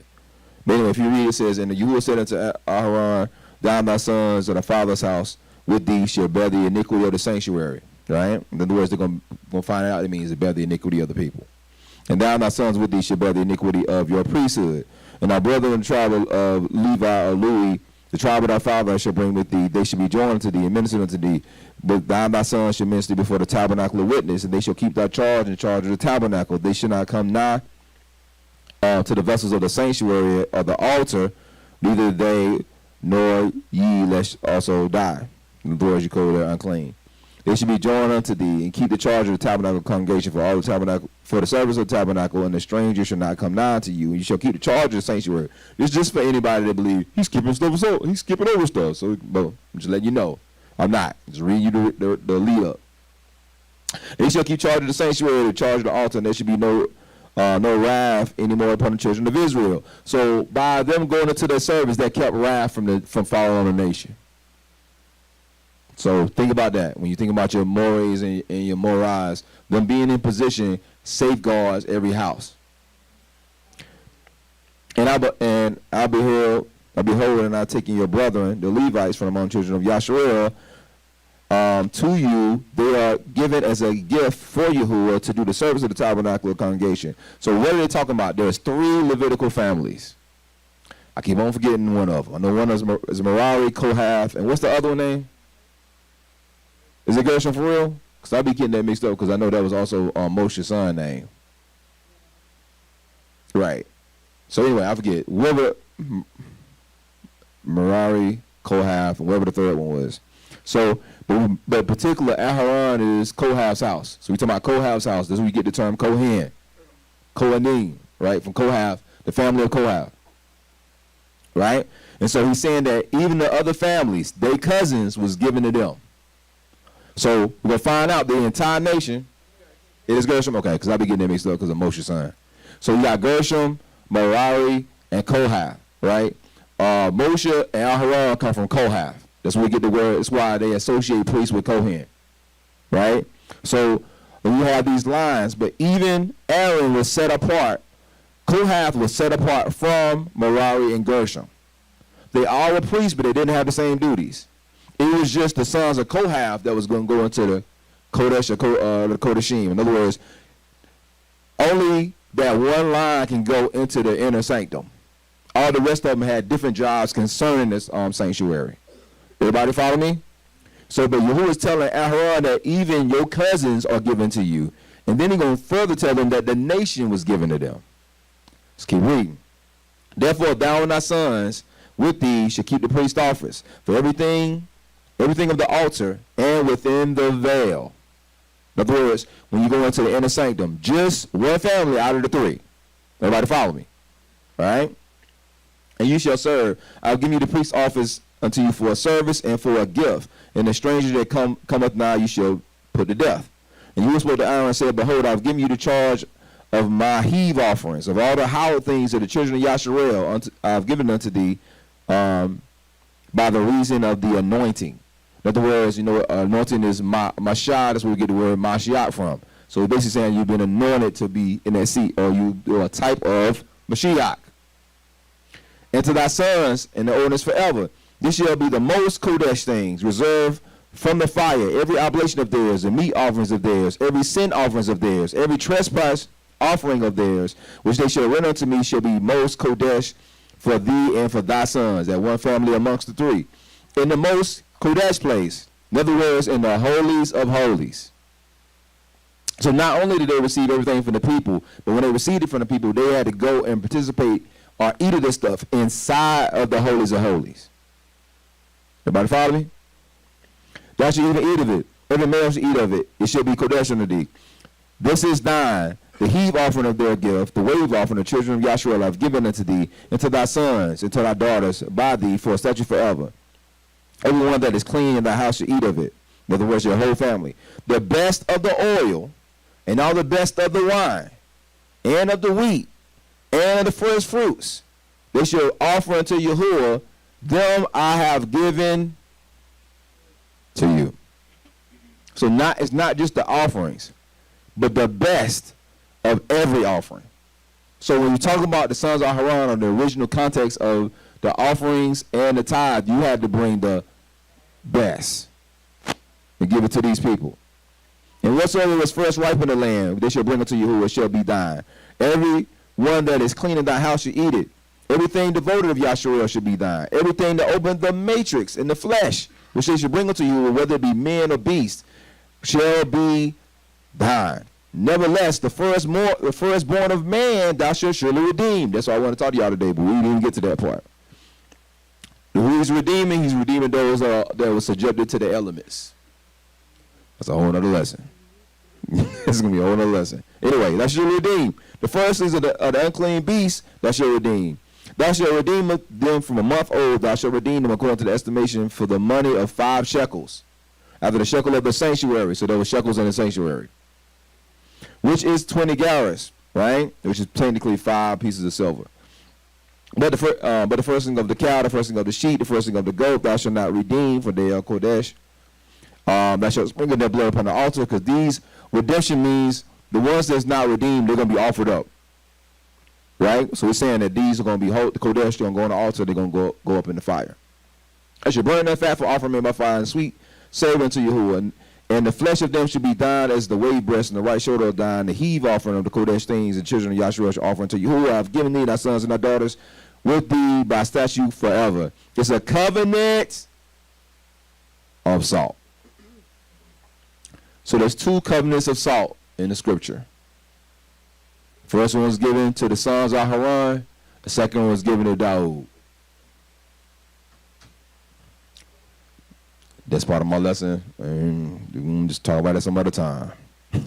Anyway, so the idea is when you read all this, it's talking about, which I'm trying to get you the context of how everything was given unto them. So now you see the same thing happening with the Shalakim. Right. Because what's older, Melchizedek or Levitical? So when Yahusha came and established this, that role that Louis had, or Levi, was transferred to those that was ordained in the Melchizedek order. So that's the reason why they was bringing their houses and their land. They was bringing the best of everything and made it common, had to sit it at their feet. But they didn't just take everything for themselves. They didn't say, we're going to get fat. They didn't turn to Eli and fall back in their chair because they don't put on 300 pounds. Right? What they did was they distributed amongst the people. Everybody follow me? To establish the nation at that time, which technically was a bunch of different scattered assemblies. This is what I'm trying to get y'all to see where we at. We're different. This is different than any other phase in the history of Israel. In different phases in Israel, there was rather phasing into an exit, phasing into a return, which both of those things are dealing with nation. And then they went to the place of phasing into assemblies. Right? But there's never been a time when they had to phase from assembly to nation. Did everybody get me? Never been a time. Never happened before. This is the first time. So this particular group of people in this awakening had to have the mantle of assembly and tribe and the exit all together in one big cauldron and trying to basically navigate that. That's the reason why I had to be. This is what Yahusha talking about, says, greater works shall you do. What does that mean? That it means greater than Yahusha? No, because nobody's greater than Yahusha. Nobody has more power than Yahusha. You ain't going to start raising up more people than Yahusha. You're not going to do. They even talk about how there's not even the books enough to contain the stuff that he actually did. It's the context of the time. It's a different work that you have to do. You got to do a bigger work than the Shalakim did. You got to do a different work than the Shalakim did. Because the Shalakim wasn't trying to exit them back into the land. They didn't even know that stuff was going to happen. They was guessing at it. Say it again? This is a heavier task than what they had to deal with. Their job was to go forth with a word at that time. Because Yahusha already knew that everything was about to be destroyed. They was going into captivity. He told them. He said, they're going to destroy the nation and all y'all going into slavery. Literally, I'm translating, but that's what it says. So you go into slavery into all nations. Yahusha told them that. Right? They couldn't see what this would be. So now we in this time, we got to carry all these mantles. We got to carry the mantle of assembly organizer. You got to carry the mantle of priest. You have to carry the mantle as counselor. You have to carry the mantle as governor. You have to carry the mantle as financier. Everything concerning the nation. You got to carry the mantle of anything that could be established to create an actual nation. Because when this ends, it's going to be nation time. When America falls apart, it's going to be nation time. And it's going to be like, it's going to be like, all right, let's go do it now. And the truth, and it's, as far as America falling apart, it's right around the corner. And I don't want to get on this whole dissertation, but now I'm trying to get y'all to see the importance of actually having money. So going back to redemption, we just told you, even that the child will redeem with money. When I get in my lesson, I'm going to show you that Yahuwah is doing that again. Because the context of money is this. When you don't have money, you become a slave. The borrower is slave to the lender. The reason why your butt still in America is because your people couldn't go nowhere because they didn't have no money, which means they didn't have no power. They didn't have no say. And y'all had to be submitted to everything that your oppressors said or done unto you. Because you were broke and you had no power. Money equates power and, again, freedom. Even in the Hebrew culture in the past, if you didn't have no money, you was going to be a slave. When he said you'll be the tail and not the head, he's basically saying you're going to be the borrower and not the lender. That's a plainer way to phrase that. You're going to always be asking and never have the ability to give anything. So go ahead, Mom. I was going to say, so what we have to understand that the kingdom of Yahuwah is nigh. What you do now, what you're practicing now, is what you're going to attempt to take into his kingdom. Whether he's going to allow you to take it into his kingdom or not is the question. So here's the thing. When we talk about nation building, you can't be a personal entrepreneur. Right. You have to be a kingdom builder. So you can't go out there hunting for the best deal. When your tribe is operating its own economy, it might take the guy that makes peanut butter a little bit more money to produce that because he's not able to produce on the level of a manufacturing company. So you may have to pay him $10 for a bottle of peanut butter that you could buy in the grocery store for $5. But when you buy it in the grocery store for $5, it's going into the hands of your oppressor, who is not going to do anything with that money to help you. When you pay $10 from your brother in the tribe, he's going to tithe, put that money back into the tribe, and he's going to be able to help that single mother that's in the tribe. That dollar is going to circulate through the hands of that brother to somebody else in the tribe who's selling something. And then that dollar is going to circulate from their hand into the hand of somebody else who's in the tribe. But when you think you can go and buy it for a better price, and then you go do that, the kingdom has come unto you and you did not recognize it. Do you understand what I'm saying? When you see that your brother is making a product to sell at Rabba Hashuk, and you say, oh, I can make that too, and I can sell it cheaper than him. That's not kingdom building. That is American capitalism. And you're not going to take that into Yahuwah's kingdom. The kingdom is nigh, and how you are dealing with it indicates whether you are able to build kingdom or not. This is the whole point of us talking about, have you truly been transplanted out of Babylon into the soil of Yahuwah? Because you can't take those practices and bring them into the kingdom. It will not work. Yes, you can buy a t-shirt cheaper than $25. Yes, you can. You absolutely can. Go do that. Go do that. But if your brother is selling a t-shirt for $25, it's because he cannot mass produce that t-shirt. And so you're going to take that hit financially because you're not trying to promote your own self-interest. You're trying to promote the tribe's well-being. Because you know when you pay him that money, he's going to take that money and invest it back here where you say you are planted. It's going to go into the soil you say you're planted in. If we continue to have the mentality that I can get that cheaper somewhere else, you can do that, but are you building the kingdom? Are you promoting nation building? We're going to have to take some hits in order to build the nation. You can get good deals and just be in Babylon getting your good deals until it don't exist no more. So the truth is we're all investors.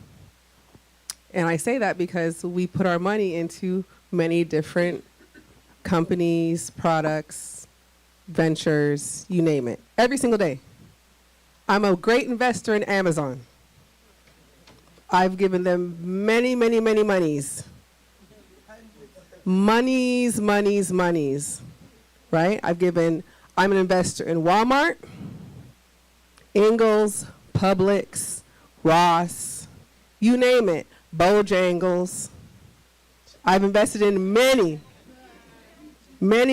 people's, many companies, and we all have.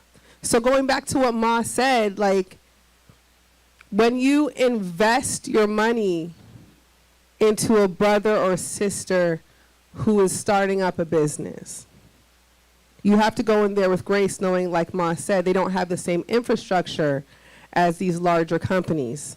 So my peanut butter may not get there as quickly as Jif, because I can't mass produce like Jif, right?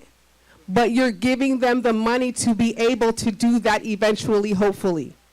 That's what we're hoping to do, right?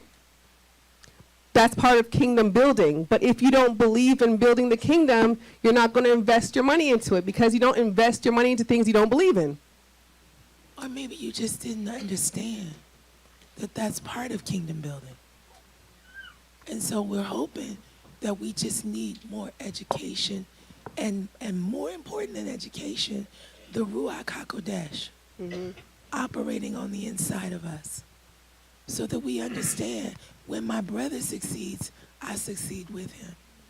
In this kingdom, in Babylon, you gotta lose in order for me to win. But that's not how Yahuwah's economy works. In his economy, the tribe wins. Yeah, so that reminded me of when I was growing up. I grew up in a place called Woodlands Terrace. It's a very poor place in D.C. And it's like as poverty stricken as you can get. It's projects, but you would have like people. It was one specifically, this guy who came around and he was trying to start a business to benefit the neighborhood. And his vision was to bring programs into the neighborhood, you know, rec centers, tangible things that'll help our people be built up in that space where we had nothing ever be invested in us. And the thing is that people knew that he was a man of good rapport, like trying to do that stuff. And, you know, he started a business, but the people wouldn't support him. But they'll support, like I was saying, Walmart and this, that, and the third. And eventually the business died out and he moved it to another space.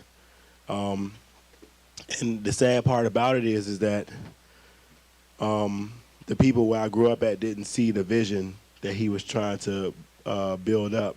And it's almost like the same thing in regards to what we're trying to do now in regards to kingdom building. That was just like in the projects, he's trying to build up the projects by establishing something that people can support, and he was going to pour back into it. We got to stop having this mentality, because we know the understanding of the word negas, but it's a nigga mentality. I'm just going to be real. It's a nigga mentality. It's like, I'm not going to do or pour into this because, and it's almost like the people didn't want him to be, in their eyes, greater than them. But his goal was to build you up, though. And it really bothered me, because at the time I was young, but I could understand what he was trying to do. And that's why, like, when we sitting here having these discussions about kingdom building, that stuff excites me, but it also bothers me about how we still got these nigga mentalities that was developed here in this space. And I pray that Yahuwah completely break us out of that, because a lot of us aren't really broken out of it. Yeah, so I got one more scripture about, because people need scriptures. That's how Hebrews do. So, so they're like, the issue is, should we be paying tithes, right? So we talked about how the Halakah got more, they was giving them more than 10%. But the gist of it is that we proved in Leviticus, not Leviticus, but Numbers 18, that they gave tithes, right? So they actually did that to Levi.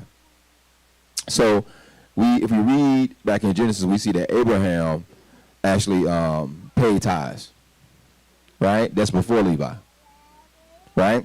So if Abraham was paying tithes before Levi, would that mean that actually, or the thought process or the practice of giving tithes wasn't exclusive to Levi, right?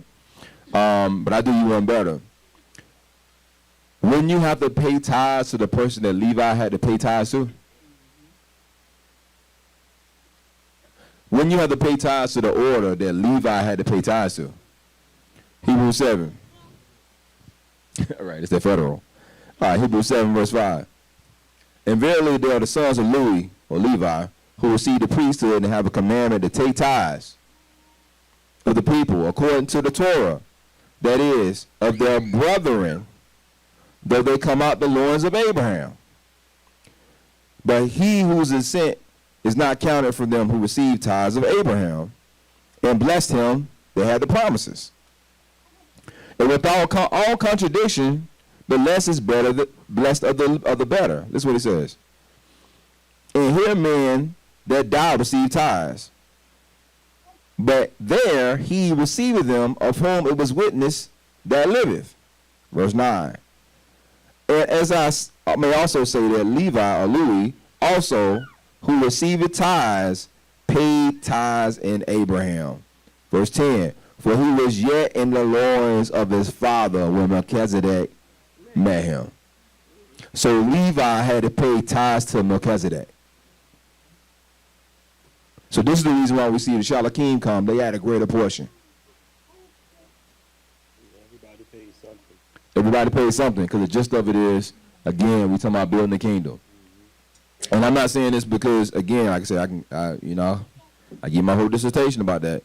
I don't talk about. That's why you don't hear me talking about this so that much, because I don't care if you decide to do or not do. That's gonna be on you, right? But I do believe that there is a curse. People don't believe that there's a curse attached to it, to not doing it. But I feel like, how you gonna be blessed when Yahuwah put something in your hand and you don't build his kingdom? He says a prophet, he says that even somebody that's not a prophet receives a prophet reward when they receive the prophet. So how could you not invest in Yahusha's kingdom and be blessed? How can you not invest in Yahusha's kingdom and then be in the kingdom? Then Yahusha give a parable about the talents when he gave everybody talents and then saw what they did with it. What happened to the person who hid their talent in the ground? That dude ended up going to Sheol. Just gave that up, all right? So this is what I'm saying. So even another scripture where Yahusha talks about how separation of sheep and the goats, and he talk about this whole thing about people not giving him water, not giving him food during a specific time, and he rips them apart. Right? So that's the same thing about you being in the kingdom, and this thing supposed to be established, but you're not giving yourself. You're not giving what's in your hand to establish it, whether it be your time, whether it be your finances, whether it be your effort in general. Because Scripture says you want to seek ye first what? Yahusha preached the Basora of what? How you can be serving Yahusha and you're not trying to build the kingdom? We was talking about this earlier in regards to inheritance. And it's funny because Amar was talking about that earlier, about the inheritance, while we was on break. And I had totally forgot that was the third portion. So earlier today when that came over me about the inheritance, and I'm sitting here thinking now, and this is why I always say it can't be about the reward. So we know that Yahuwah hasn't promised us an inheritance, but a lot of us are going to miss out on that inheritance that he promised because we still selfish in mind and in heart. So this stuff about, tithing, which is really, a lot of times, it'd be a free will offering. That's what Yahusha say, just give what you want to give. A lot of these things is going to cause us to miss out. And this is what Amar and Yahusha was saying about we about to transition. And Yahusha was saying from assemblies to nation. And this stuff is going to fall quick. And I think it's going to thrust people into a mode that they haven't prepared for because the preparation was here. So a lot of people won't come in with these same mindsets. You're not going to have time to whine about giving during building the kingdom. You're not going to have time to complain about putting a brick in. You're not going to have time to have the crab in the bucket mentality. You're not going to have the time to still be allowing yourself to be subjected to these things that you wrote down today because it's okay. It's knee-jerk for you. right? We're not going to have time for that stuff. And I just pray that when we get into that space, and I'm just speaking for myself, that I'm not the same manner of man that I am even at this very moment when we get in that space. And I pray the same for all of you, because I want to see everybody in here make it. Right. I can honestly say I want to see everybody in here transition into that next space of really building a nation, but I'm also a realist. I'm a realist, and I know that everybody is not going to make it, and it's why? It's because of these things that we're discussing now. It's because Yahuwah is trying to give you the tangible things you need in order to build a kingdom. He's trying to give you the right tools, right? He's trying to give you the right mind. He's trying to give you the right heart, right? And it's like we just not willing to receive it until it's almost a desperate time for us to have to act in that function. If you're not doing it now, if your mind not like that now, you're not going to be like that in a wilderness type setting when you got to build the kingdom up from dust. All it's going to do is just manifest greater what was in your heart when you had this here, right? Tougher times don't make for a greater manifestation of a pure man or woman if they haven't worked to get themselves pure before that time. Tumultuous or situations of turmoil, it's only going to hasten to reveal what a person truly is, right?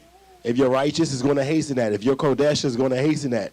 If you're wheat, wood, hay, and stubble, then it's going to hasten the burning, right? And what we in this thing now since Assembly was established, almost 3 years. Almost 3 years. Just ask yourself, am I still the manner of man or woman I was when I first got here? Just be honest with yourself. Am I still the manner of man or woman I was when I first got here? Whether it's 3 years, 2 years, 1 year ago? If it's something that you knew that you were dealing with at that time, that Yahuwah gave you the tools to reverse, and you still dealing with that thing willingly, what do you think is going to happen when Yahuwah takes all this luxury away? Yahuwah, man, is about to go on a space to where he's going to purge out the people who are not functional for building that kingdom. That's why he says, I'm going to purge out the rebels, right? Don't allow for yourself to be a rebel. And a lot of times the rebellion is in the unwillingness to apply the things that he's giving you to apply. Right. Again, we want to see everybody make it. I pray I make it. But I know Yahuwah will burn me up if I don't continue to apply what I need to apply to become a man that's functional for building his kingdom. So if I know that about myself, how much more should everybody else know that about themselves and be real with themselves? Are you a functional kingdom builder, or are you still about building self? Are you looking to build a kingdom that you can't see with your eyes, or are you willing to build their kingdom? And that's what the mom said about peanut butter and hashuk and all this other stuff. Are you willing to invest in your brothers and sisters who are trying to tangibly labor to build up Yahusha's kingdom, even though they can't see it? They see it in you. They see it in more Yahusha. They see it in more Musha, right? They see it in everybody else that labors. Or are you more willing to build up Babylon? Right? Hallelujah. Hallelujah. Sorry. So this is the thought that just kind of came to me, just even on a more practical level. So, you know, the argument back and forth in Yashral is it cattle? Is it, you know, produce? What is tithes? So if you come to me today and say your rent is short and I give you a basket of tomatoes, are you good? Better get out on the highway like a Mexican. Because if tithing is so that our storehouse is built up, yeah, I'm gonna need some tomatoes, you know, to eat, have a sandwich maybe, you know, in a little bit. But my current need right now is I need to pay my rent, or I need to pay my utilities. And I can't go to Duke Power and say, well, praise Yahuwah, they gave me a bunch of bananas. You know what that remind me of, Yada? Remember the Scary Movie? When he was like, can I have $1? And she gave him a Subway sandwich. And he threw it at her. He said, I said $1. I mean, and it's funny, but you would feel insulted. Or if I just came to you and said, hey, sis, yeah, I need help with my rent, and we said, hallelujah, praying for you. You don't want my prayers and well wishes at that point, do you? I need money, because that's the system that we're in right now. That is the currency. We need dollars, dollar bills. That's what we need, right? Until we get to a space where we are maybe bartering for other services and we're not using their financial system anymore. But because we're here, we're still subjected to that system. So I think we need to think on a more practical level, because if we offered what y'all was trying to offer the assemblies right now, you'd be real mad. And that's just the truth. So yeah, so we're gonna wrap this. So it's funny because that's actually a scripture what y'all just said. That's Jacob 2 or James 2. It says 2:15. It says, if their brother or sister be naked and destitute of daily food, and one of you say unto them, depart, go home, be warmed and filled. Notwithstanding, you haven't given them none of those things that's needful for the body. What does it profit? So that's kind of like what we're saying. Like you like, oh man, I'm about this kingdom. They're like, all right, we need to get this money together. Nah. Then you're not about the kingdom, because how we gonna build it? How all these things gonna happen without finances? Like it's not a thing. So let's say the assembly we need to build a new bathroom. Praise Yahuwah. We can't pay these contractors and plumbers in grapes. We got some seeded grapes. They're organic. They want money. We got to think, y'all. Like we got to be on a more practical level, because truth be told, we do stuff that suits us when we feel like it. I don't want to give that money, so I'm gonna give you this produce I got from Publix, because that's the storehouse. We need the storehouse. But remember, the kingdom is a real kingdom. Right. With a king and land and citizens and a constitution. It's a real kingdom. That's one of those holdovers from Christianity. That is the ethereal thing that I don't need to give money for, because it's in my heart. The kingdom's going to float down, and Right. float up, and it's going to be great. Right.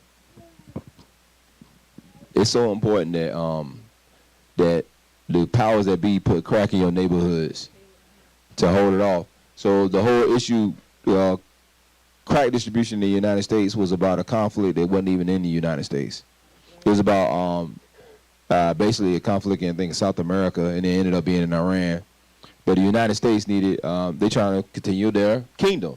And then, like with the Contras, so they had to extend their power in this other country. How did they fund it? With the deaths of black people. But they was willing to do that, though. So anyway, but real fast, and it was all about money. There was the Contras needed guns, and so the United States sacrificed black people to get them.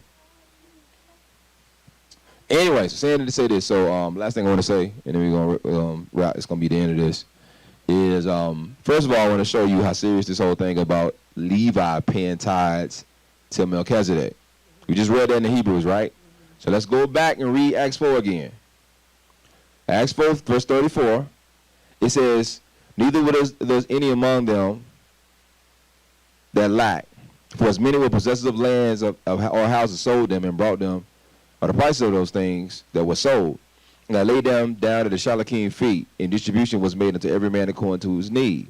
And then you'll say, or it's really like you should, oh yeah, anyway, how you pronounce that from the Greek, was who was by the apostles was named Barnabas, which is which is interpreted the son of consolation. Listen, what?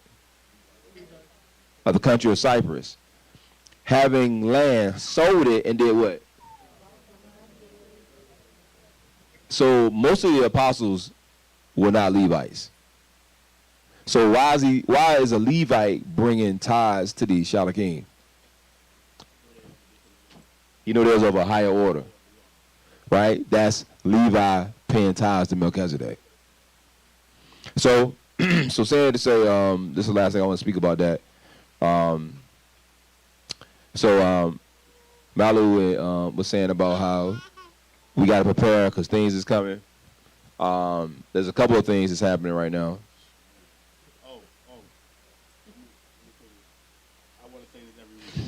Good. So last week we was at 8 days of that new year. What's today's date? We 15 days in now. And I think more Yahusha, huh? Yeah, you know I don't be vibing with that. But yeah, we about to give more Yahusha's about to give you some insight on what's developed in the last 2 weeks because there's so much going on. Well, I'm only gonna talk about one thing because I know we gotta shut this thing down. And because there's natural disasters that's going off too. One, the coast of California right now is in tsunami warning. The whole entire West Coast. Yeah, go ahead. So there was a super underground volcano in the Ring of Fire that went off underwater. So Yahuwah would have to shake the foundation for a super volcano to go off underwater. Okay? So this is a volcanic eruption near Tonga, which caused tsunamis. So if you know about the Ring of Fire, it stretches from everywhere from Japan to China to California to South America, even to Australia. But it's the most active and dangerous volcanic region in the world. So volcano went off underwater, and now it's sending tsunamis in a circular motion all around the Pacific Ocean. So I want you to understand, on the West Coast, they're not saying just a watch. They're saying advisory. That means it's happening. So in the San Francisco Bay Area, they're already being hit with tsunami waves. They're about 3 to 5 feet tall right now, but they're expected taller ones. How many of you remember about a month ago, we were here in worship, and I said, there's somebody watching us online that Yahuwah is dealing with and telling you to leave San Francisco. Also, before Sis speak, the Ring of Fire, the thing about it is, and I asked the leadership this earlier, I said, when in our lifetime, anybody can let me know, in our lifetime, do you ever remember a super volcano going off underwater? Nobody can say it. So this is of Yahuwah. And the Ring of Fire is, it's a ripple effect that occurs. It's almost like throwing a rock in a pond. Eventually, it reaches somewhere. And that's what's going on now on a massive scale. But if you get one major supervolcano that's triggered, there are others that will be triggered as well. Of course. I just want to share it. In Israel, back home where I live, Dunker, they can, like, the water is already double the high, like talking about Ma's house is already over, the water is already over. They can't. I don't know if my mom and dad and my little sibling is still alive, but this Yahuwah's judgment is done. Because I know when I go forth and when we were praying with Ma and I go forth, I declare judgment because they gave me a word that they're not taking vaccine. Once vaccine hit there, and that's the only place in Donga, they didn't take vaccine. But the moment vaccine got in there, they all jump into vaccine. So once they give me the word, I charge that because they gave me a word about it. And the next day, they jump to vaccine. But Israel, that is happening because it's all around. Like, because it's a little period where we live. So once the water go up, it's done. It's like a little island. So praise Jehovah for that. So speaking of COVID and the vaccine, so I'm just saying these things 'cause I'm telling y'all how fast things is moving, especially this year. This year, we told y'all it's Rosh Tav. It's going to be the marking of, it's going to be the marking of the chiefs. It's going to be the marking of houses. People being marked on their forehead. People manifesting, right? These things is happening. So one thing that happened this last week, and this last thing I'm saying we done, is so Fauci, your best friend. So Fauci been in a Senate committee hearing, and they've been lighting him up. I mean, they've been tip-tapping on his skull. They even had a hot mic, and after the mic, he called somebody a moron because they were just firing off at him. But the reason why they firing off on him is because it's this website that's like a journalism, people these group of people who expose people. They're called Project Veritas. Project Veritas been giving them hell. So one thing that happened with Project Veritas is that people are whistleblowing all over the country, and they sending them official documents. So remember this whole thing when it first started, and they were saying that it came from China, right? Bats and all this other stuff, and it just so happened to come out. So what Project Veritas has done is they got proof documents that Fauci knew about it, and Fauci covered it up, and then Fauci actually had a lab there. So this will get really interesting. And so they did this thing called gain of function research. Gain of function research is when they be modifying viruses to do specific tasks or target specific people or blah, blah, blah, blah, blah. So they've been denying this for I don't know how long. So the people from Project Veritas, and that's what their meeting was about, got a whistleblower from DARPA, right? And I know what DARPA is, but it's Defense Advanced Research and Projects. It's the United States, like, super high-tech. It's like, you ever seen Marvel movies? You know, S.H.I.E.L.D., how S.H.I.E.L.D. has this super high-tech that nobody has? That's DARPA. S.H.I.E.L.D. really exists, and it's called DARPA. I'm just letting you know if you didn't know that, right? So DARPA is like the most advanced technology on earth. So your boy Fauci had petitioned DARPA when this stuff happened, when it first started, to help them with gain of function research about the coronavirus. But then remember, they called it coronavirus for a week because it kept changing. That's the reason why they had to keep changing the name. First, because the coronavirus is a cold. Literally, definition, go look it up. Coronavirus is a cold. Then they went from that to COVID-19. Then they went from that to SARS-CoV-2. Then they went from that to Delta. Then they went from that to Omicron. Now it's Delta Cron. Eventually it's going to be Optimus Prime. Megatron out here. It's omni-quantum crime. Yeah, omni-quantum crime. So the gist of it is, so every time they change it, because they got to change it because it's been changed. But saying that to say this is the bombshell that came out. And this is the reason why this country is going to be in an uproar. I mean, an absolute uproar in short time, right? So they found out the gain of function research. They actually contacted DARPA because they wanted DARPA to do it. Now DARPA got all kind of like killer robots and ridiculous, insane stuff you only see in Marvel movies. DARPA turned it down. DARPA turned Fauci down. And then somebody from DARPA contacted Project Veritas and leaked the actual document. So at this whole thing, when he sent it on Fauci and they fired off on him, the reason why they fired off on him, them senators, it's like senators from like 3 different states.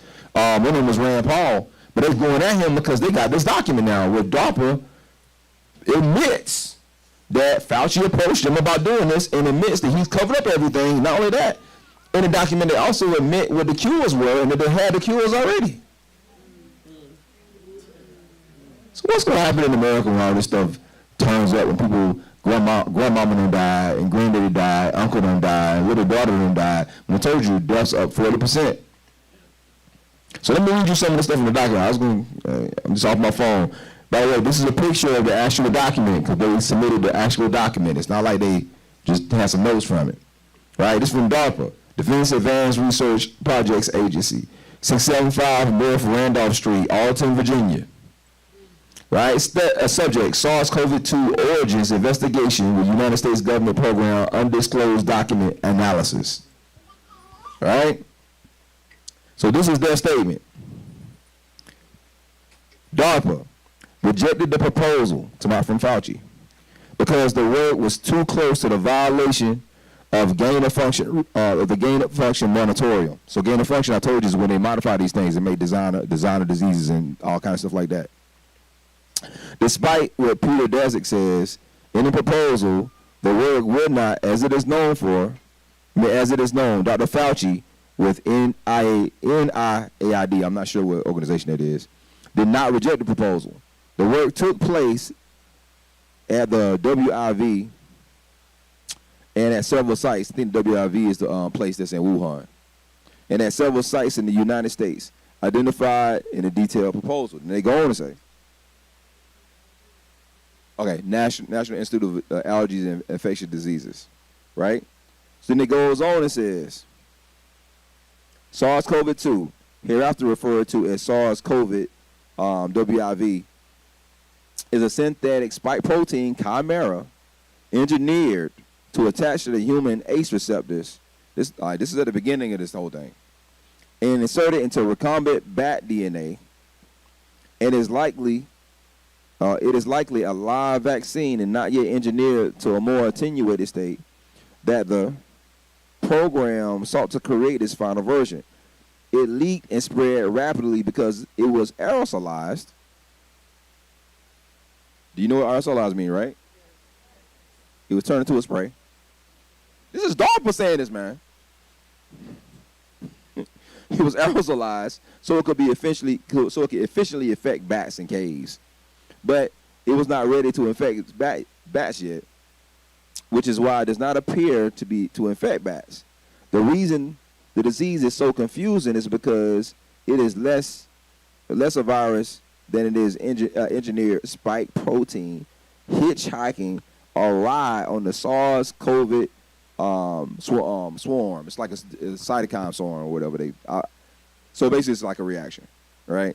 The closer it is to the final live attenuated vaccine form, the more likely it's been de-attenuating since the initial escape in August 2019.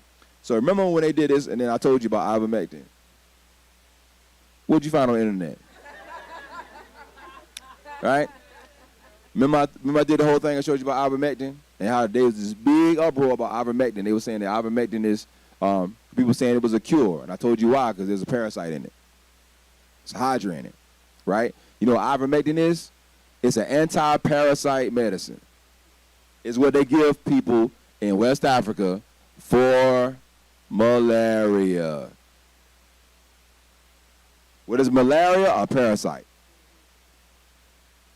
Yeah. So, and on that, malaria is like dirt cheap. That's the reason why not malaria, but ivermectin. It's dirt cheap. That's the reason why they want people having it. But saying that to say this, that's the reason why that one African doctor was pushing it so hard. She said they just give it out in schools. I forget what country she is in that territory, but they said they give it out in schools in places where malaria is high, but is an actual issue. So they was going on television talking about how ivermectin is for crazy people. They conspiracy theorists. You don't kill nobody. It's horse dewormer. People taking horse dewormer and da-da-da-da. Let me tell you what DARPA say, though.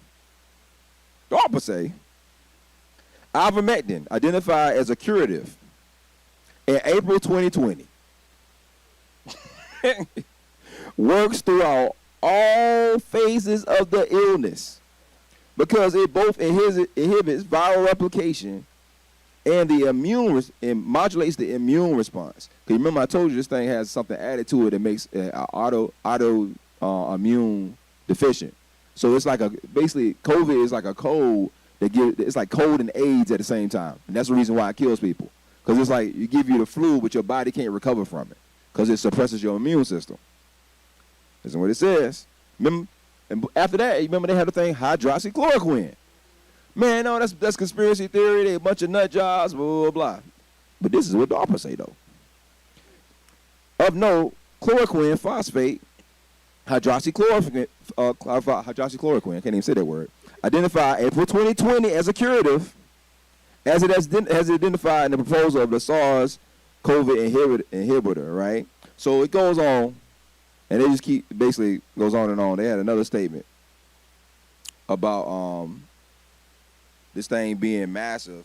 So they say a technological challenge is difficult, and inoculating bats in China will be tried at DARPA first. The massive Manhattan Project level of information suppression executed by the government. This is what DARPA said. This is what a government, when the most trusted government agency said. Now given that they didn't send this to the legislature. This is a report in response to Fauci's inquiry. Because when Fauci tried to get them to get on board, they said, we ain't going to touch that. And then Fauci pushed it, according to DARPA. So, again, like in your mind, you probably think, what are you talking about? How is this important? This is very important. Because if they really bring this stuff out, and then that's what Rand Paul and some of the other senators are saying right now, if this thing actually takes off in the national media, people are going to revolt.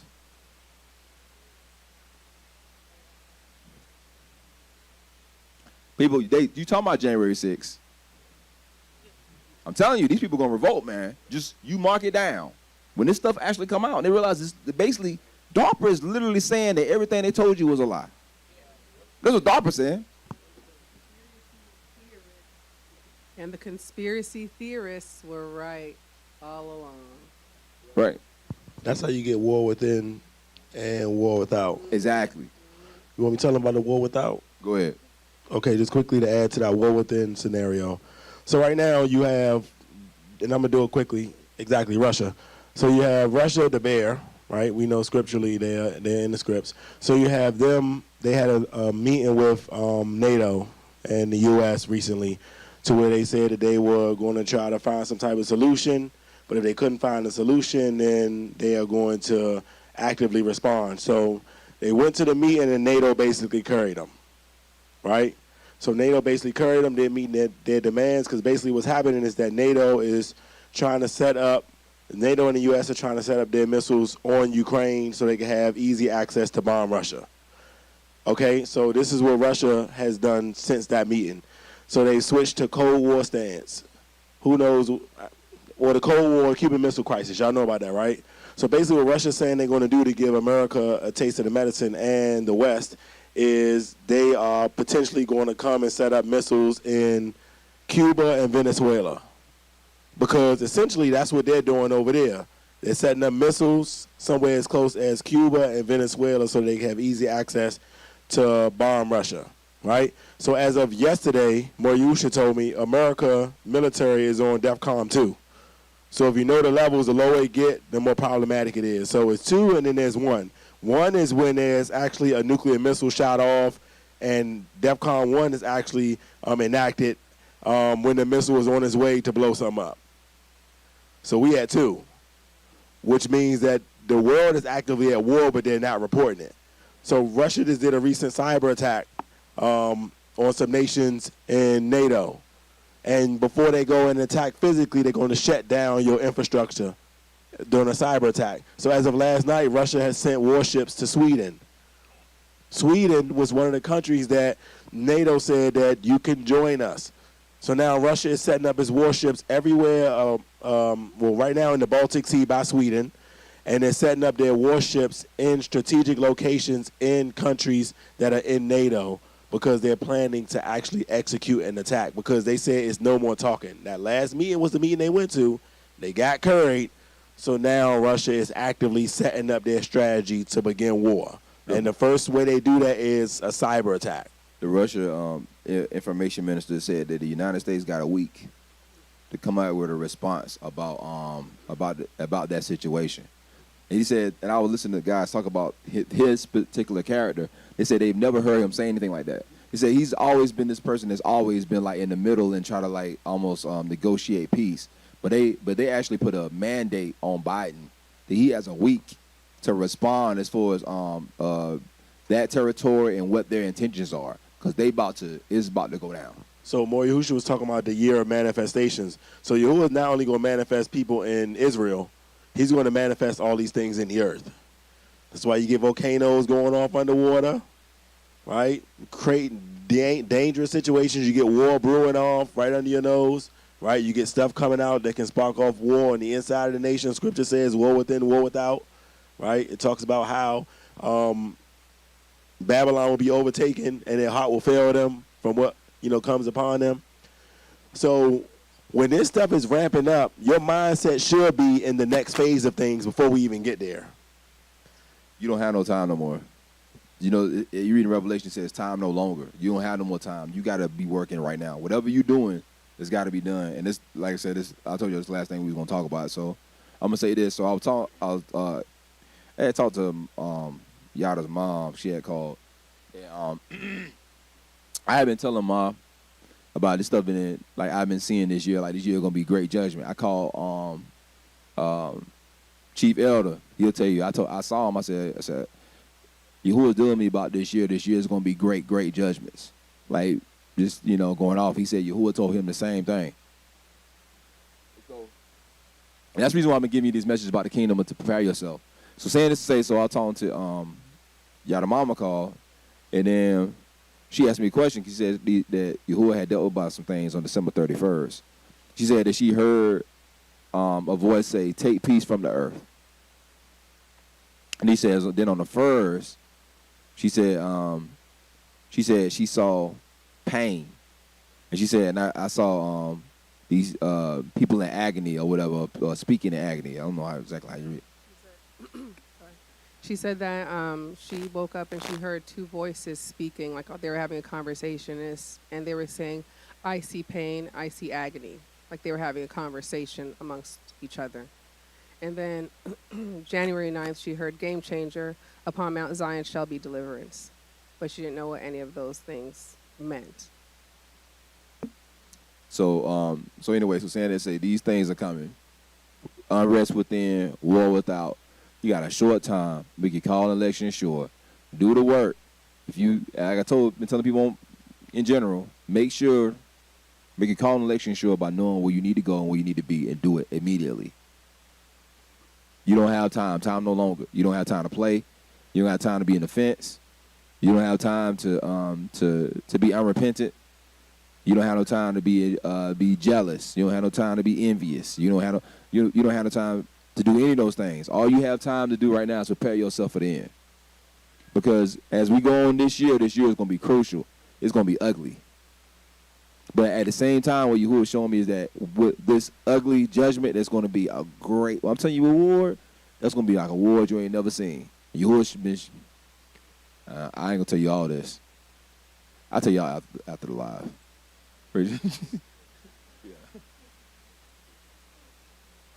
When we were in Secret Place Worship, I sat down and I actually laid down and I was actually praying, before the other thing happened. But I was praying and I heard Yahuwah. You know how you hear him, but it's not like a voice, you just a knowing. And I heard him and he was saying that in the midst of chaos, rejoice. He said, in the midst of chaos, rejoice, because your deliverance is near. Your deliverance is near. And I had the distinct impression that he was singing over us. Have you ever been getting ready to do something that you're excited about doing, and you're kind of busy around the house and singing? Like singing. He's like singing, like, yeah, we about to do this. Singing. When y'all was singing that earlier, I was in such shalom that I fell asleep and started dreaming. But I could still hear y'all singing in my dream. And that's when I woke up and I said, "Man, you heard me?" I said, "Man, I was so anointed." And then I walked out of the room. I was like, man, it almost sounded like the cohesion in the secret place and the songs. I'm like, man, I feel like I'm in a Shamayim and I'm in my dream and I'm hearing it. It was the 1, 2, 3. It was the combination of the song that Tefillah was singing and everybody was singing. And I'm like, man, I just want to just stay here, but I know I got to wake up, though. And that's that shalom in the midst of chaos. And it's about being able to go to that place that only Yahuwah and Yahusha can place you at. And I thank Yahuwah for this setting in which we can have that here. Praise Yahuwah for that. Yeah, so with that being said, I'm going to say shalom right in the house. Everybody online, we talk to y'all later. Rebirth of a nation. Hebrew kingdom building. Guys, y'all tell me when it's done.